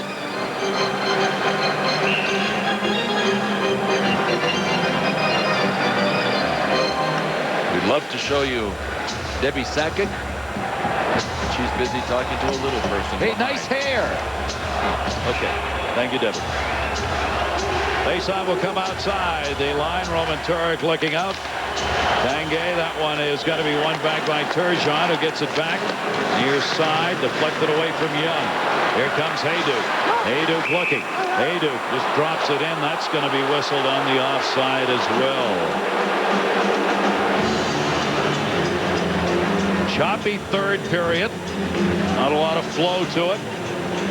Colorado. Just the way the Avs wanted, huh? Yeah, just the way they wanted. They would like a shot or two, though, I think. Well, they haven't had one, what, in about 9 minutes now since they scored. It's been a 8:36 to be exact. 8:35. Give or take a second. Who's counting, right? That's right. Here's Sakic dumping that one in. And Roman Turek behind the net, left it for Pronger. Pronger up the near side.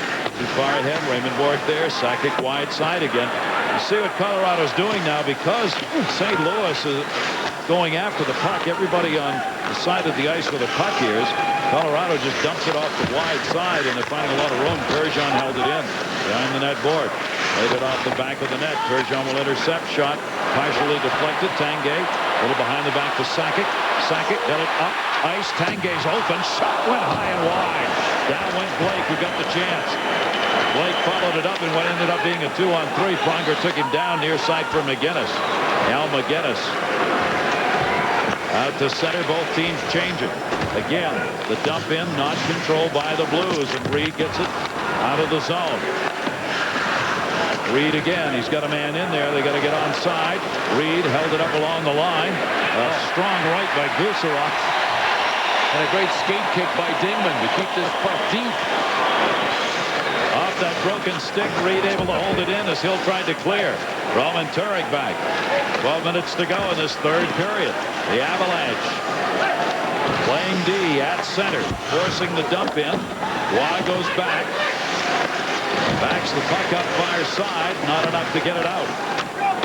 Shot right back near side to Reed, and Reed will clear. Boy, John Clem got crushed again back there, this time by Corso. Here's an interception. They got Reed in the middle. Shot and a save made as Billy Nieminen wound up and took it on Roman Turek. Well, we've talked about Colorado and how good they are defensively. One of the reasons they're so good defensively will show you their backside pressure. First of all, you got two guys backing up here, and they're under attack from the Blues. As the Blues come, if we stop it right here, what you'll see already, 1, 2, 3 different Colorado forwards coming back. In this case, one's a defenseman because Drury is back here on the blue line. But that's backside pressure. Nothing going. And by the time you get the puck deep, you got 5 defenders back in there. I mean, both of these teams are excellent at backside pressure. Just an example of Colorado. Sean Podine working off Alexander Havanoff, working him over deep. Podine doesn't care whether he's got a helmet. He's going to play the same. Matter of fact, he might never play again with a helmet. Look at him. She went on a bottle. 11:38 to go in the third. Face off, one back. Long way to go for the Blues up ice. Eastwood got it out. That's it. The breeze. Melleby put the bump on him. Mike freed up. Melleby back on the far side. Left it. And that's going to be whistled in the outside. So the shot continues here in this third period. And it continues a 2-1. The old Quenneville's club trying to find a way here to get another goal after that power play goal by Melleby at 8:27 of the second. You know, we mentioned that most of the shots in this game, I should say most, just about half have come from the defenseman. Well, in Colorado's case, more than half. But the Blues, if they can spring Al McInnes loose for a shot, I mean, the game's choppy, yeah, and that's well documented if you've been watching. But the Blues have some weapons from the blue line, too, named Pronger and McInnes, if they can spring one of them loose, especially Al McInnes. If I'm Colorado right now, I'm Bob Hartley saying, look, have great backside pressure, but once you get back into the hash marks, turn around and go back out and take out McInnes. Marty Reisner got it in. Ray Borg, the hit. Puck kicked back behind the net to Tkachuk. Tkachuk comes around. Forehand chance. Shot. Deflected, did not end up on net. 4 Colorado Avalanche were between Tkachuk and Patrick Waugh. And it got blocked. This one will be chipped out the center. Avs changing. Bork will get it back. Sakic can just come out on the ice. Ray Bork gives it the old 9-iron out to center ice. Sakic will come back and help again. 10:49 to go in the third. Sakic a move. Sakic in, trying to get down the middle. Couldn't get through the D. Young clears it back out. He was surrounded. I'm talking surrounded. Want to talk backside pressure? There were 5 Blues around Sakic when he hit the blue line. Knocked down to Al McInnes. McInnes on the far side. Both teams change it up again. This has been a tough building for the Blues since Colorado came here from Quebec. They've won only 3, lost 9, and tied 2. First time these teams have met in the playoffs. Got it ahead. Reed couldn't hold it in the zone. Back. Quick. Stillman looking. Shot blocked by Clem. Eastwood. Eastwood's pass blocked by Blake. Blake ties him up, and it comes away to Clem. Cleared it out of the zone. Pronger back. Dingman moving on him. Pronger with the Blues changing it up again, keeping these shifts very short here in the Mile High City. In with it. Ivanov shot blocked straight up in the air. DeFries blocked it. DeFries cleared it out. Pronger regains. Colorado trying to change here. Good work, Hayduke, forcing Pronger back so Colorado could complete that line change. Still just one shot in this period for the Avs with 9:37 to go. Turgeon down the middle and another offside. Dimitra going. He's going to change the call. 2-1. Colorado leads it.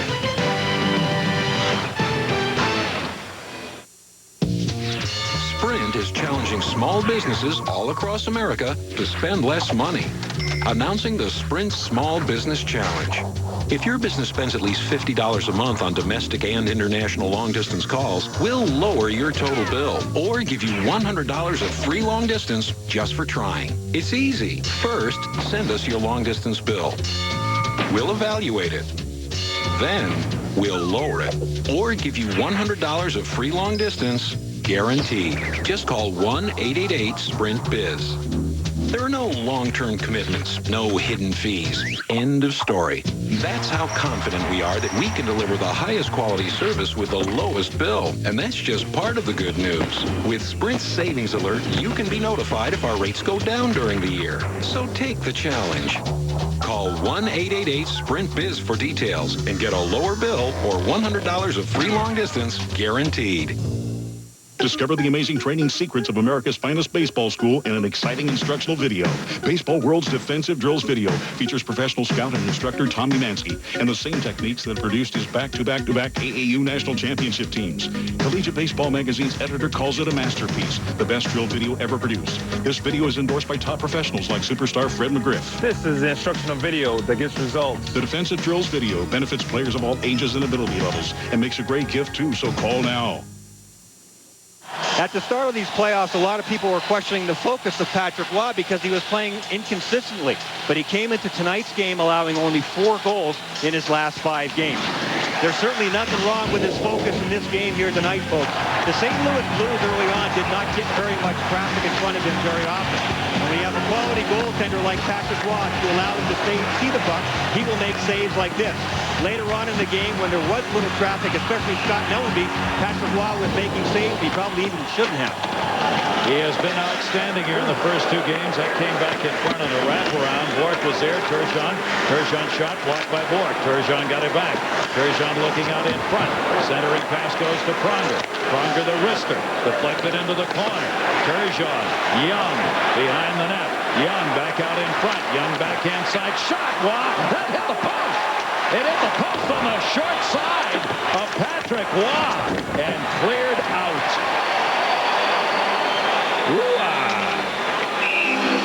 Scott Young on the setup, almost. Well, Pierre Turgeon with some of the best sustained pressure. Brian mentioned getting traffic in front of Patrick Roy. You need sustained pressure first. To get sustained pressure, you got to get the puck deep, then you got to get it back. The Blues did this.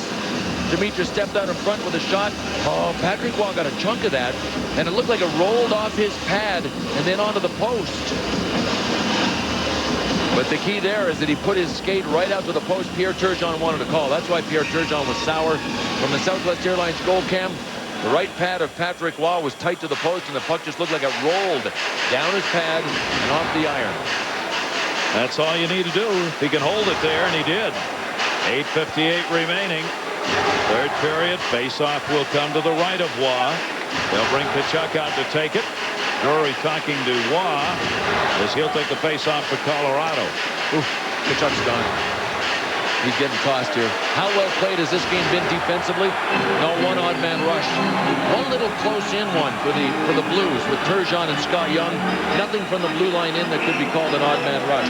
That wasn't squashed by a backside pressure immediately. Patrick Roy, a little problem with the face mask, getting a little help over there from Mick Magoo. Little ice piled up into it.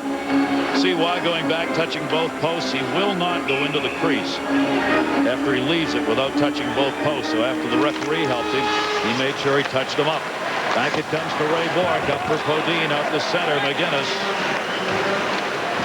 Kavanaugh back, sent in. Waugh plays it up right into Jamal Mayer's glove. Behind the net foot, Mayers collide. Cleared around by Bork. Not out. St. Louis now with 8:38 to go in the third and down a goal. Everybody on D pinching in. Drury cleared it up to the point, and Billy Niemanen just forced that out of the zone. Jamal Mayers missed 2 Colorado Avalanche and ran into the bench. Joel Quenneville's just trying to find people that are going. Scott Young, Jamal Mayers, Keith Kachuk on that last shift. And give me people that can grind it out. Marty Reisner a little too small to play in this traffic and grind his way to the net. So he hasn't played very much in the third. 8:10 to go in the third, and more of this great action coming your way tomorrow night. The Stanley Cup playoffs. Defined by sweat and determination. Expect to see a different Penguin Club series tonight. The hardest earned trophy in sports. The Stanley Cup. Live on ESPN. Tuesday. Great action. Final four heading for the Stanley Cup Finals. Thorne, Clement, and Engblom here. The St. Louis Blues with 8:10 left to go. Now trying to find somebody with a touch. They know how big the hole will be that they will find themselves in if they don't go home with a split here. Plenty of time left for him to do that. Played around to Pronger. Eastwood out there. Mellenby has had the goal and a couple of other chances on this line. Blake comes back to get it. Blake off the dasher. Blocked. Stillman got it. Blake got it back. Here's Pronger. He's open. His shot saved by Waugh. Flashed the left pad on that one. Back into the corner. Eastwood. Reed collides with him. Still dug out by Eastwood. Battling. Keep the feet moving. Mellenby behind the net. Reed left it there. Stillman. Hill, the defenseman, centered. Off the stick of Patrick Waugh to Heino. Mellenby swung, and all he got was air. In they come. 3-on-3. Centered. Behind the net. Dingman could not get to it. Dingman a collision. DeVries steps up. Stillman backed it up. Sakic got it. Sakic's chance. That got blocked by Stillman. Off the near side. That was Hayduk making a run at it. Sakic out there again with Hayduk and Tanguay. Bouncing puck. Adam Foote going back to get it. Turgeon moving in on him. Blues were changing. Good work by Turgeon. That looked like an easy clear that didn't happen. Will they pay for it? McGinnis deflected wide right back to Foote. Foote cleared it up off the glass, up and over. Adam Foote got a little more mustard on that clear, but he took the puck and looked like carried it right to Alex Tanguay, and then everything died. Before that, Scott Mellenby with a great opportunity. Good pressure by the Blues. Sean Hill pinching in. Here's the pass. Scott Mellenby swinging a miss, strike one. Did that tip off just the toe of Patrick Waugh's stick? He knew he was there, Patrick Waugh did. Oh, magnificent play by Patrick Waugh to help himself. And you saw him check over his shoulder, first of all, to see if he was there. Bill Laurie with a hat on there, watching, hoping, standing, pacing. St. Louis Blues owner. What Bill was talking about to go back 2-0 is not what they want. They leave after this game tonight. And next to Pierre Lacroix, the GM, Stan Kroenke, the owner of the Avs. The brothers-in-law watch and wait. At different ends of the press box here in Denver. Jamal Mayers out to take the face-off, looks back at McGinnis. That's where he wants to go on the backhand draw against Drury. Drury won it. Bork stepped in. Young stole the puck. Adam Foote covering in front. Cleared up near side. Young shot blocked again. And Drury got it. Drury, blue line, little screen. Hayduk shot. Score! Oh my gosh! What a move by Sean Podine!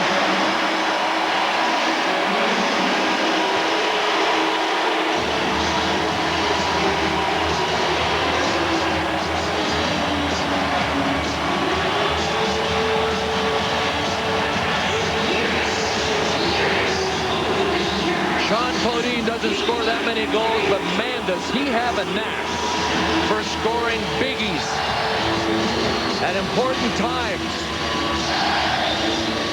I I don't know how his shot found daylight by Roman Turek, but it did. Chris Drury made the play.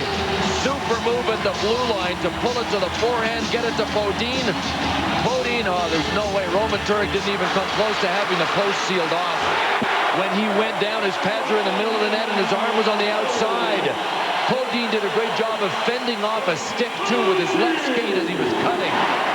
The Colorado Avalanche have a 3-1 lead with 6:25 to go. They kept playing D, playing D, playing D. Then took advantage of one little piece of daylight. Pronger coming back to get it. 3-1. Avs on top. That'll be chased back for a touch-up. The goal picked up at 13:21. Bodine's first of the series. Drury and Raybort have the assist. SportsCenter's coming up. Highlights, Spurs, Mavs, breakdown. Can the Lakers ever lose again? And the Mets in trouble. Coming up, SportsCenter following the game. Raymond Bourque now has a goal and an assist. And Raymond Bourque chasing Paul Coffey, and the all-time playoff lead in assists has caught him with that one. Sean Bodine with a little bit of breathing room. Chris Drury made a super play here at the blue line. Wow, what a move. Watch Bodine's left skate here. Bryce Salvador went down. He just kicked his stick away.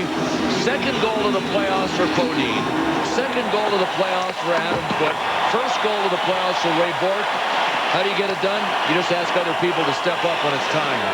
Here's Blake on the far side. Cleared it ahead. That'll go up onto the bench. 5:53 remaining to go. How many shots for Colorado in this period now? Up to three.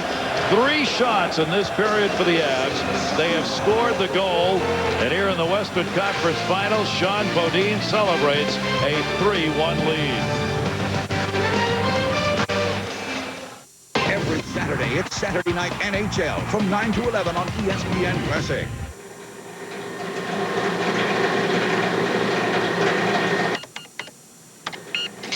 Looks like some lucky fella won the menu lottery tonight. He'll enjoy that jackpot with the beer that leaves room for plenty of fried poultry.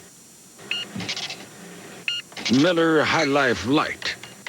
Good thing there's also a light way to live. The High Life.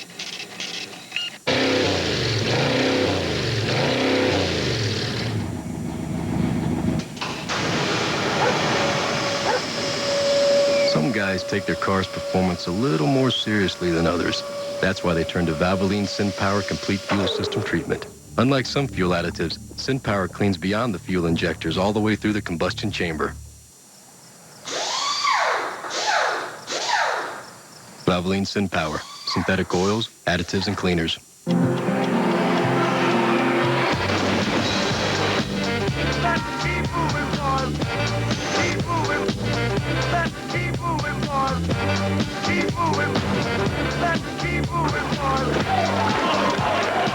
Thank heavens for turbos.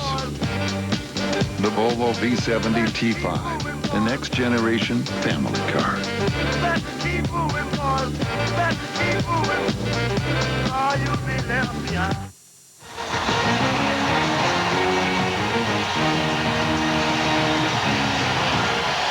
Another sellout crowd, 290 consecutive sellouts here in Denver.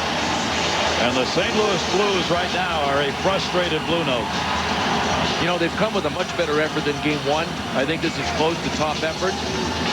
I'm not sure they didn't underestimate Colorado's ability to just torque it down and shut things to a close. I mean, it's amazing what Colorado's done defensively when they've had to. And the Blues are supposed to be as good a team defensively as Colorado. Blues were tied for 5th regular season, while Colorado was tied for 3rd. Not much of a separation defensively. Reinfret kicked it into the corner, cleared out. Reinfret, Pronger. Pronger tied him up. Stillman got the puck. Poke checked away from him by Dave Reed. Here they are again. A lot of makeshift lines now with Stefan Yell not here for Colorado. Eastwood will send it in. Blake will come back to get it. Blake turns it around. Eastwood read it. Eastwood looking. Eastwood trying to center. DeVries won't let him. Off the dasher to Mellenby. Mellenby hauled down. Penalty coming. Power play for the Blues. Once it's touched up, there it is. Here's the chance St. Louis needed with 5:22 to go. No, Rob Blake's not going to appreciate his own shift here. He had a blatant giveaway behind the net when he threw it over to the blind side. And in this play right here, and Scott Mellenby, you see what he did there? I wondered how Rob Blake could have just pulled him down. There aren't any love handles to grab onto when you got your gear on. Scott Mellenby locked up Rob Blake's arm and went down like that. Power play. Brian England. Gary, the St. Louis Blues are down 3-1 here, and you have to rely on your top scorers to come through for you in a situation like this. Guys like Keith Tkachuk are trying to get free, but Adam Foote has been all over him in this game. Foote keeps him out of the scoring area all the time, and if you're wondering what size sport coat Tkachuk wears, I think it's a 52. And then Tkachuk trying to come out from behind the net. Look at this effort by Adam Foote. Is Tkachuk going to get this shot away? Absolutely not. But he's got to find a way to do it now. Size 52 with about a 70-inch sleeve length. That's what Keith Tkachuk thinks Adam Foote's built like anyway, because he's just like an octopus. 14:38 the penalty. Creates the fourth power play of the game for the St. Louis Blues, who are down 3-1. Bear in mind, Colorado penalty killers hot. While the save on the cover on Tkachuk. Pronger the first chance, Tkachuk the second. Deflects in front and cleared. Well, this now is what the Blues are up against, and we knew that based on the last few games Patrick Roy has played. When Patrick Roy, we talked about before this game began, is in his zone, it's a zone very few goalies have ever been able to relate to. Cleared it around the far side. Adam Foote's there, and Foote's able to clear it out. What a save Patrick Roy made on Keith Tkachuk on the Pronger rebound. Man. Penalty killers of Colorado have given up just one goal in the last 23 chances. Shot back in by Pronger. Wide. Hayduk. Tkachuk drove it in. Kept it alive. Young set up in front. Over to Hayduk. A lot of free ice. Clears at the length. Minute 5 left to go on the St. Louis power play. The Blues will take it back in behind the net. This is their chance to get this to a one-goal game. 4:18 to go in the third period. Al McGinnis clears it in. Raymond Bourque knocked it down. Back to the point. Over to McGinnis. Shot. Score! They got it! And it is a one-goal game. Al McGinnis. First thing Al McGinnis did after he launched this laser, look up at the clock, how much time we got left. And it's enough. 4:08.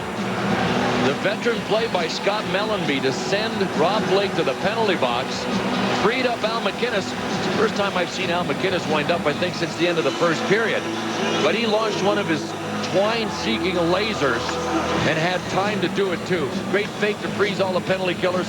And then Al McGinnis with a shot off the post, too. That came close to going post to post. But it went off the short side post. No chance for Patrick Roy. And the Blues are back in it. What a finish we've got for you now. Al McGinnis has made it a 3-2 game. That will end the streak of 5 consecutive games in which Roy gave up just one goal. That was the save he made on Keith Tkachuk. Well, we mentioned that if the Blues could get their power play on the ice, they'd have a chance in this tilt. It has been their offense in this game with a couple of power play goals. 3-2, 4:08 remaining. Face-off will be won by Reinpress, and Blake will send it in. Coming back to get it, Turek holds it up behind the net. Now the clock ticking against the St. Louis Blues as well, but they are right back within striking distance. Pronger dropped it off. Good play by Hill to get it. Sends it in, far side, Blake over. Blake feathered that one out. Pronger's got to come back. 28-19 the shots in favor of the St. Louis Blues. Blake back into the corner. Big time hip check put on him. Blake got away as Stillman moved in underneath him. Stillman in the corner looking for Mellenby. Knocked away by Waugh. There goes Waugh's stick. Waugh does not have a stick. It's behind the net. Drury tried to get it back to him and couldn't do it. Taken away by Chris Drury. Leaves it for Clem. Clem drives it up into the seats. Sports Center coming up. All the day sports news following our game. Well, the Blues are doing the right thing. Get it in deep and then come at people aggressively. Look at Corey Stillman. He was down in the cannonball position when he nailed Rob Blake. Blues are coming. Just a matter of time. Do they have enough? 15:52. McGinnis got the goal. Havanoff got the assist. Second of the playoffs for McGinnis. These are the people we felt had to elevate their play for the Blues. 3 shots between them. Dimitra has them all. Pierre Turgeon doesn't have a shot on goal. If he's ever going to launch a good one, now's the time. Joel Quenneville really shortened his bench. We haven't seen Marty Reisner. Gone down to 4D. That last D pairing, Sean Hill and Chris Pronger. You know Al McInnes is always going to get out there. Reisner gets back out here with fresh legs because he hasn't played much, as Bill said, with Young and Tkachuk. Face-off, though, is going to be won again by the Avs. And Raymond Bourque's able to clear it out. Behind the net, McGinnis back to get it. Al McGinnis, and that'll be an icing call in the face-off back in that Colorado zone. Now we'll see the big test of Joe Sakic's shoulder as well. Remember, he just got back into taking face-offs when Stefan Yell went down in this game. Took his first one not that long ago. Remember, he took 2 in Game 7, and he won them both against Los Angeles. Then played Game 1, didn't take any. This is about Game 7 type drama right now with a 1-goal lead, and the Avs know if they can go up 2 games to none in this conference finals, the road will be pretty well paved for them to get to the Stanley Cup Finals. Jamal Mayers looks back again, making sure Al McGinnis is there, and he is. And he got it there. McGinnis winds up, got an opening, and it's knocked down. It hits Sakic. Shot by Jamal Mayers, rolled dangerously in front. Tkachuk couldn't get it. Mayers drops it off to Scott Young. Young looking in front, shot right through the top of the crease. And it's McGinnis stepping in to hold it in. Tied up in the corner. Tanguay and he do battle. McGinnis jamming away at it. Cleared up and out of the zone. Another icing call, though. Yep, got to remember, this is not a penalty kill. Oh, nope, didn't make it. Didn't make got caught in the snow. Didn't have enough on it to go the distance, and that's a break for Colorado. Taken away Messier. Knocked down. DeVries off his stick and in. Wow, plays it to Blake. 2:29 to go. You can just feel here in Denver, the Avs fans and some of the players are holding their breath in this 1-goal game with 2:24 left. All the day's action and all the playoffs, NBA hockey and Major League Baseball, all coming up. SportsCenter coming up next. If the Avs do win this game, it ain't going to come easy. The Blues have 2:24, and you got to know the way they've been coming, they're going to generate more. Al McInnes with a pump, 1 pump, then a second one, and then he finally let it go. Alex Tanguay might have been the happiest guy in the world that he double pumped. That hit Scott Young in the back. Young trying to set up a screen right across the middle. Turgeon on this face-off against Drury. Drury won it. Drops it back. Blake. What Colorado does not want here are face-offs. Any icing calls. They don't want stoppages of play. They really don't want to give any offensive draw chances to the Blues. Bodine sends it in. Closing in on the 2-minute-to-go mark here in the 3rd period. Moving it up. Turgeon. Turgeon into overdrive. Over to Young. Turgeon to the net. Fumble to Mitra. Dropped it. Shot. They left it straight up in the air. Turgeon tried to bat it. Gets knocked down by Blake. And it's cleared. I thought that was in. What a play. Straight up in the air. Patrick Roy with his back to the puck. Not sure where it was. That was Pierre Turgeon's best rush of this game. And a penalty, I think, on the Blues. Oh, my. What a bad penalty. Adam Foote got slashed, I think, by Pavel Dimitra. Pierre Turgeon's also complaining that he got hit in the face. Turgeon saying, check this out. I'm bloodied here. Pat Carnes out to take care of Adam Foote. Oh. With 1:38 to go. He looks like he's all right at this stage. Take a look at it. Turgeon was there to meet. Oh. Pierre Turgeon with a major slash and a retaliation for something that I didn't see earlier, but I'm assuming it was retaliation because Turgeon was trying to show the refs that he was bleeding in the mouth. There is Turgeon to the side of the net. Puck went straight up in the air, came down. Turgeon swung at it, missed. One more look at the play. Not the penalty. At the miss by Turgeon. Any way you cut it. Any way you cut that slash by Pierre Turgeon. Horrible. Horrible penalty. You can't sugarcoat it, folks. You can't sugarcoat it. He might have just given this game away. 18:22 is the time of the penalty. Well, we're going to take a look, and now we'll see what happened. There's the elbow right there. Adam Foote did get him with an elbow. Not going to deny that fact. Obviously, the refs didn't see it. Pierre Turgeon decided to take matters into his own hands, and he may have just given this game away. Power play now for the Colorado Avalanche with 1:29 to go. They've got 1:50 on the power play. 3-2, Colorado on top, hoping to extend this series lead to 2-0 with a victory here. Their 4th power play of the game. They have scored a power play goal. Back to Bork. He's got a goal. Just missed it short side. Young over to get it. Hayduk on him. Hayduk, good play to block it. Up to the point, kicked in by Blake to Hayduk, who gets it deep. They have starters on their points on their power play or defensemen, so they don't have to adjust. A lot of teams use a forward. They don't. 1 minute to go. Raymond Bork let it go by. Look at this! Hit the net! Patrick Waugh did not get it by Tkachuk, who shot it off the side of the net. Raymond Bork back again. Hill on the far side. They're trying to get the goaltender out. Turek at the other end is on the bench. Empty net. In front. This creates a 5-on-5. Centering pass by Mellenby. Deflected. Empty net the other way. Wind up Hill. Fanned on it. Bodine had already slid down. Empty net. Drury looking.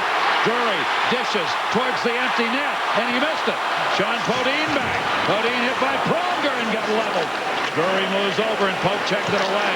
Pronger picks it up. Bodine just lost his stick. Hill's lost his helmet. Tip pass intercepted. Drury another chance. And he got it. Empty net goal.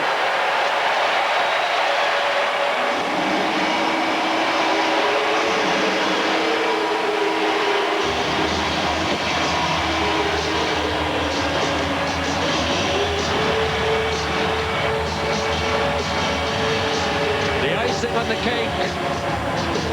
And a disastrous finish for Pierre Turgeon and the Blues after looking like they were going to come back and threaten at least to tie the game. The penalty that led to this game ending was won by Pierre Turgeon. Yeah, he took an elbow in the chops. Everybody knows that happened. It was well documented. And then with a two-hand lumberjack chop to the back of Adam Foote's legs, it pretty well ended the St. Louis Blues' hopes of coming back, even though Keith Tkachuk on a Patrick Waugh miscue almost bailed Pierre Turgeon out. 1.2 seconds left to go. Chris Drury gets the empty netter. And a 4-2 lead, and the Avs are about to go 2-up in the Western Conference Final against the St. Louis Blues. You can tell why Pierre Turgeon was so upset. Obviously, his face got mushed by the elbow of Adam Foote. But if there was ever a time for your head to overrule your heart, it was right there, baby. That was the time. His head had to overrule his heart. 1952, Drury from Hayduk on the empty netter. The Blues felt they did not play well in Game 1, and they've lost Game 2. The final, the Avs 4 and the Blues 2. Awesome defensive display by the Colorado Avs, regardless of any penalties. They flexed their defensive muscle. Patrick Waugh did not get that record of 6 consecutive playoff games holding a team to 1. Right about now, he could care less. Now the frustrated team, the St. Louis Blues. Some of it, Sean Hill taking out on the boards. Raymond Bork, goal and an assist. Hayduk, 2 assists. Sakic, an assist. Tanguay, an assist. Bodine, the game winner. McGinnis, 1-1 at the other end, and Waugh gets the victory in net. Our next game tomorrow, 7 o'clock, ESPN exclusive coverage, Game 2 of the Eastern Conference Finals. New Jersey leading Pittsburgh 1-0. This has been a presentation of ESPN, the worldwide leader in sports. For more, log on to ESPN.com. Sports Center is coming up next. The Avs 4, the Blues 2. St. Louis Wednesday. Colorado goes there with a 2-0 lead.